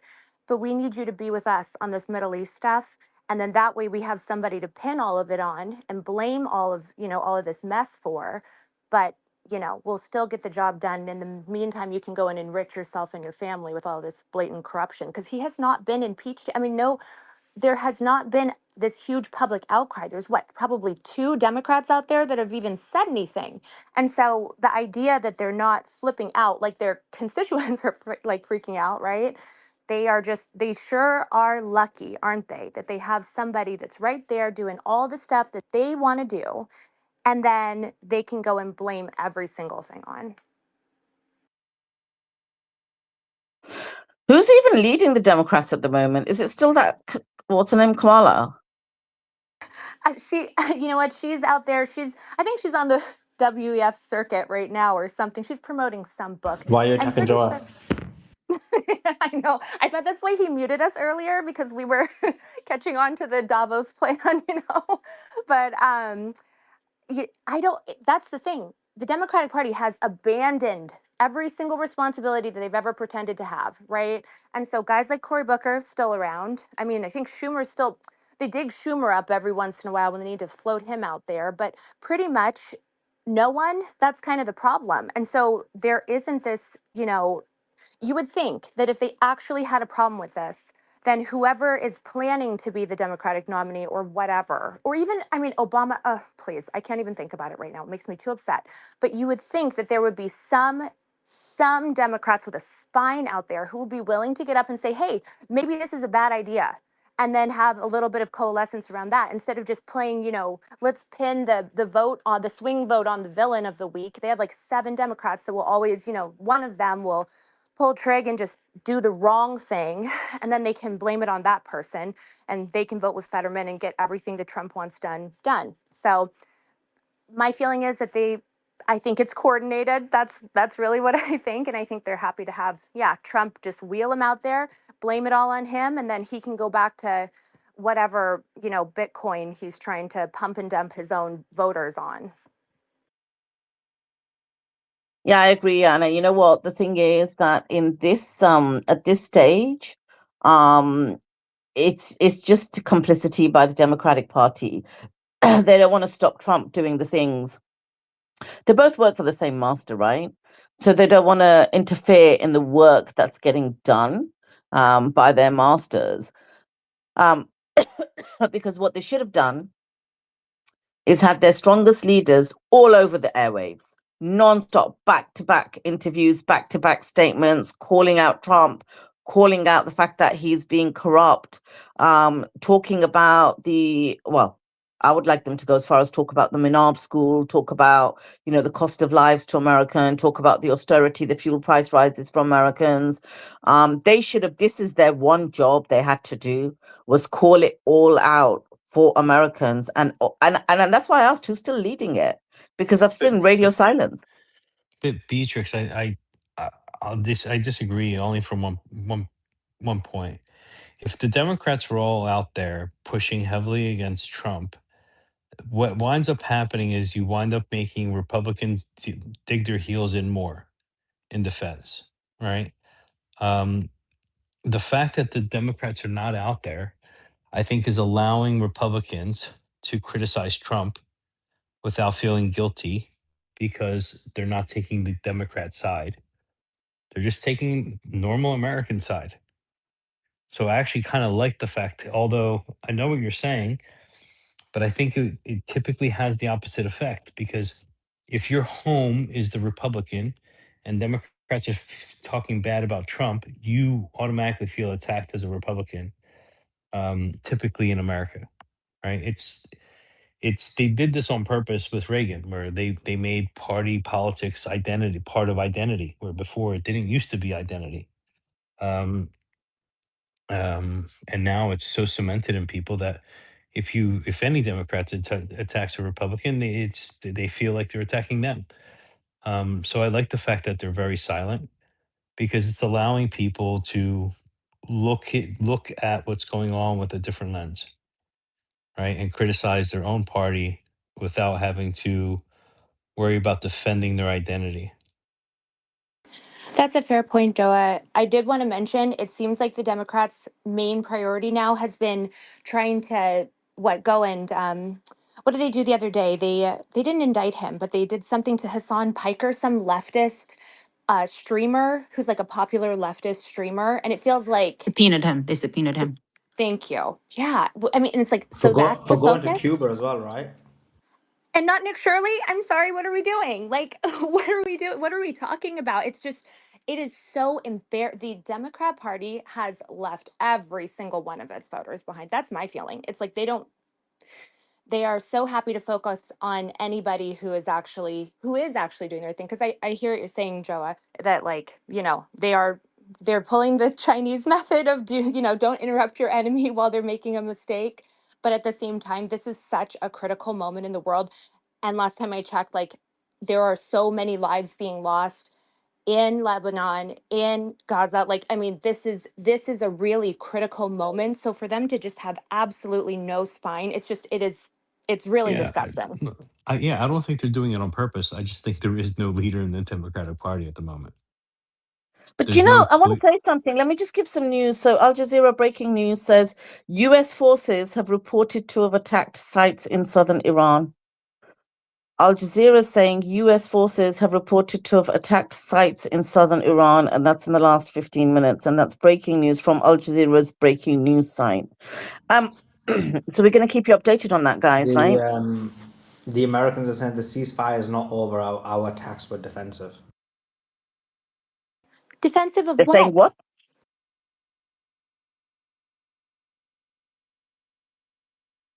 What did they say? Joy, why are the two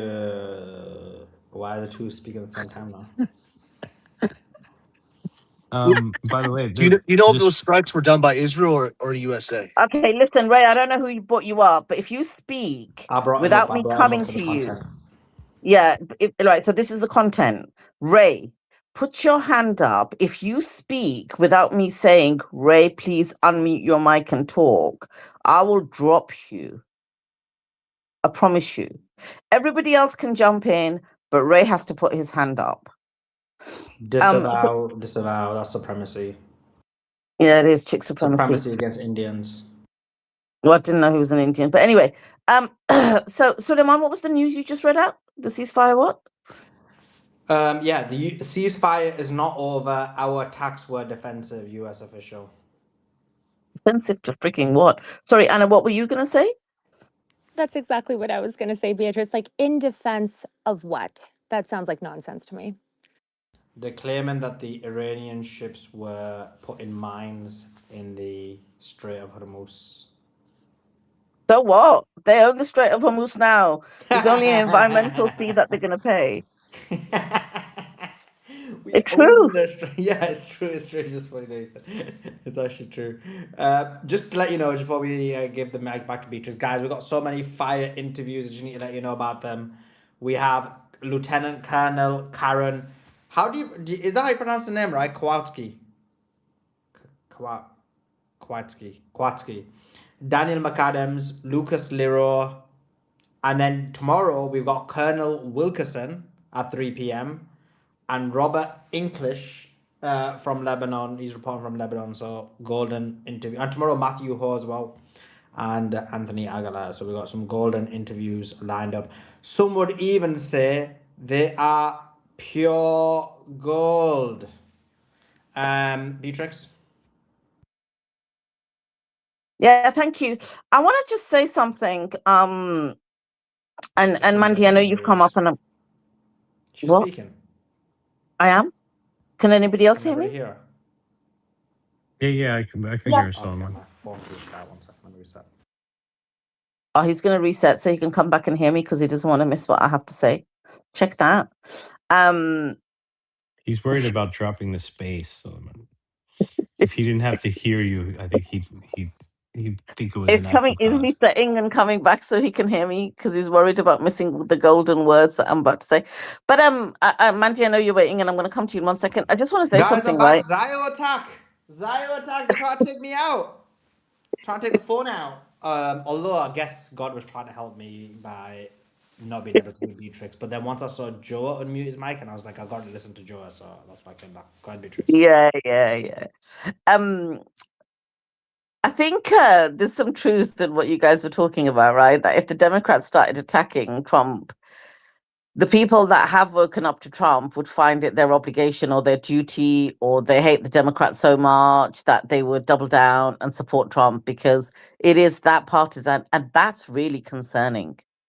How divided America is, that it is that partisan, that if your troops' lives are at risk for a foreign country, if they're going to be killed, if innocent children are being killed in Iran, if Americans are going to suffer en masse because of this, they would actually still just support Trump because it's the Dems that are saying, calling wrong what's wrong. And the other reason I think that Beatrix, I don't know if you get it. Like there's dating sites dedicated to just finding someone who's MAGA, for example. mental. Right? Which is crazy. Have you been on them, Joe? How do you know about them? No. Have you been on them? No, definitely not. I'm very happy. It's Why are you giving hearts, Ray? Anyway, that's not genuine. That's a rhetorical question, Ray. Do not unmute your mic. Go on, Joe. Carry on. I think it's hard for European to comprehend how much it is part of their identity because that doesn't really happen in Europe as much. I mean, it We're a does. political Have you party. seen these guys who support like Restore or Reform? They're like the same, bro, or Labour or any of these guys. It's not as widespread as it is in America. True. It's because it's not a European thing. It's a scenario where it's like a personality. It's the cult of personality, isn't it? When you're behind the leader as opposed to an idea or order.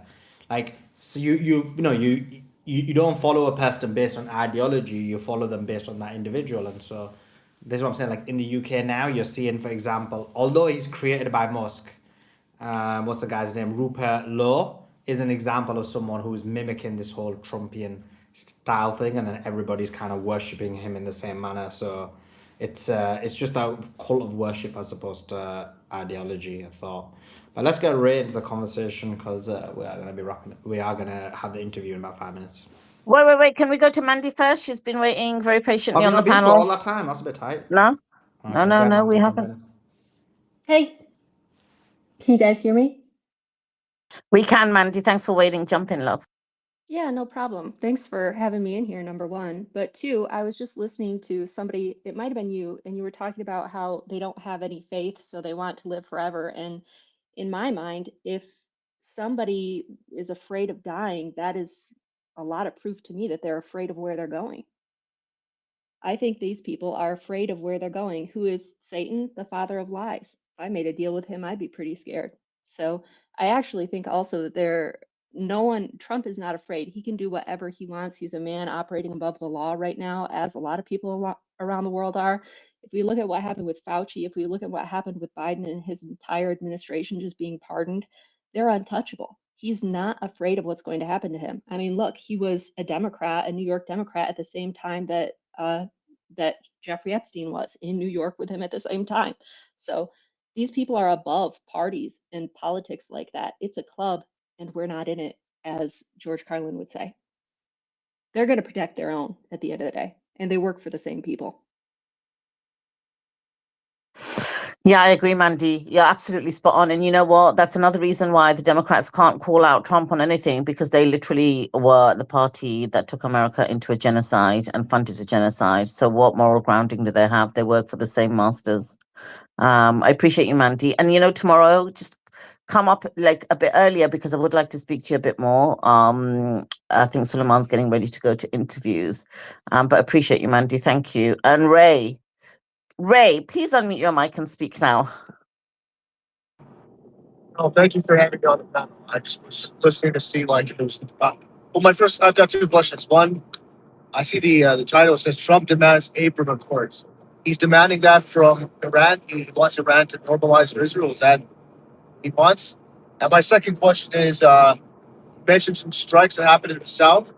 Do you know if that was the Americans or the Israelis? Because I know the Israelis are throwing a temper tantrum because like the deal, and they're bombing Lebanon pretty hard, which is pretty sad. Maybe you could. Yeah, I'll answer that question for you. So it's the Americans. They've taken ownership of the strikes, and so it was the Americans who bombed. Obviously, you can't detach America from Israel. And in terms of your first question, Trump's demanded all Muslim nations to join the Abraham Accords, and they did say Iran as well. And if you watch my interview with Professor Morandi, I do ask him about that, and he says they will never, ever join a supremacist state and normalize with them. Thank you for answering the question. So I guess a follow up. Do you think? Because I know what the Abraham Accords are. It's just a bypass to, boycott, sanctions, divestment. The whole world is boycotting and sanctioning Israel. So they're just trying to bypass that and try to level things out. But do you think? I mean, do you think like Israel will suffer economically because you saw what they did after the global Samud? You know, they were like raping like activists. You know, it's crazy. Yeah. So my question is basically is Israel's economy, is that like finished, or do you think it can still be salvaged? And I don't want it to be salvaged, but I mean, Yeah, we'll see. We'll see about that off limits up here.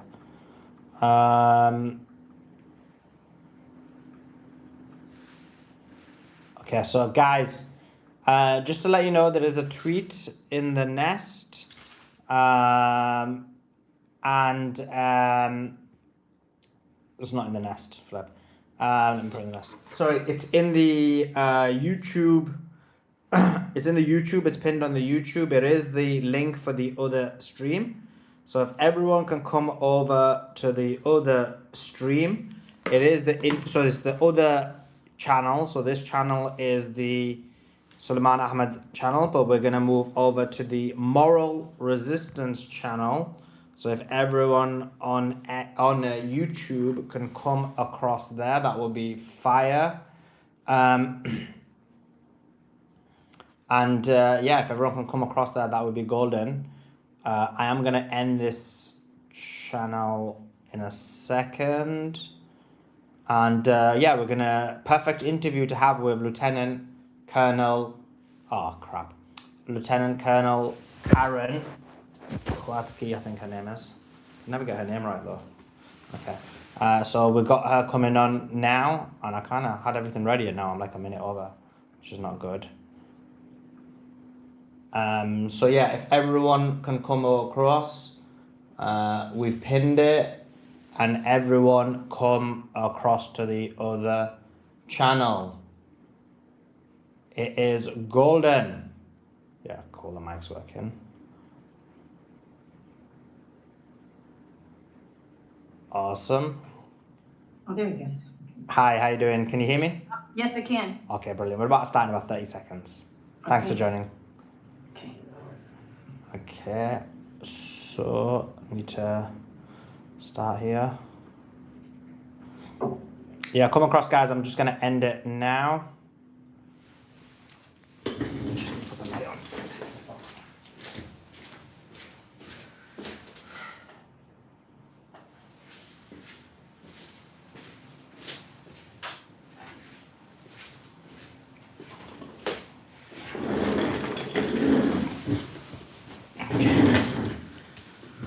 Okay, let's end this.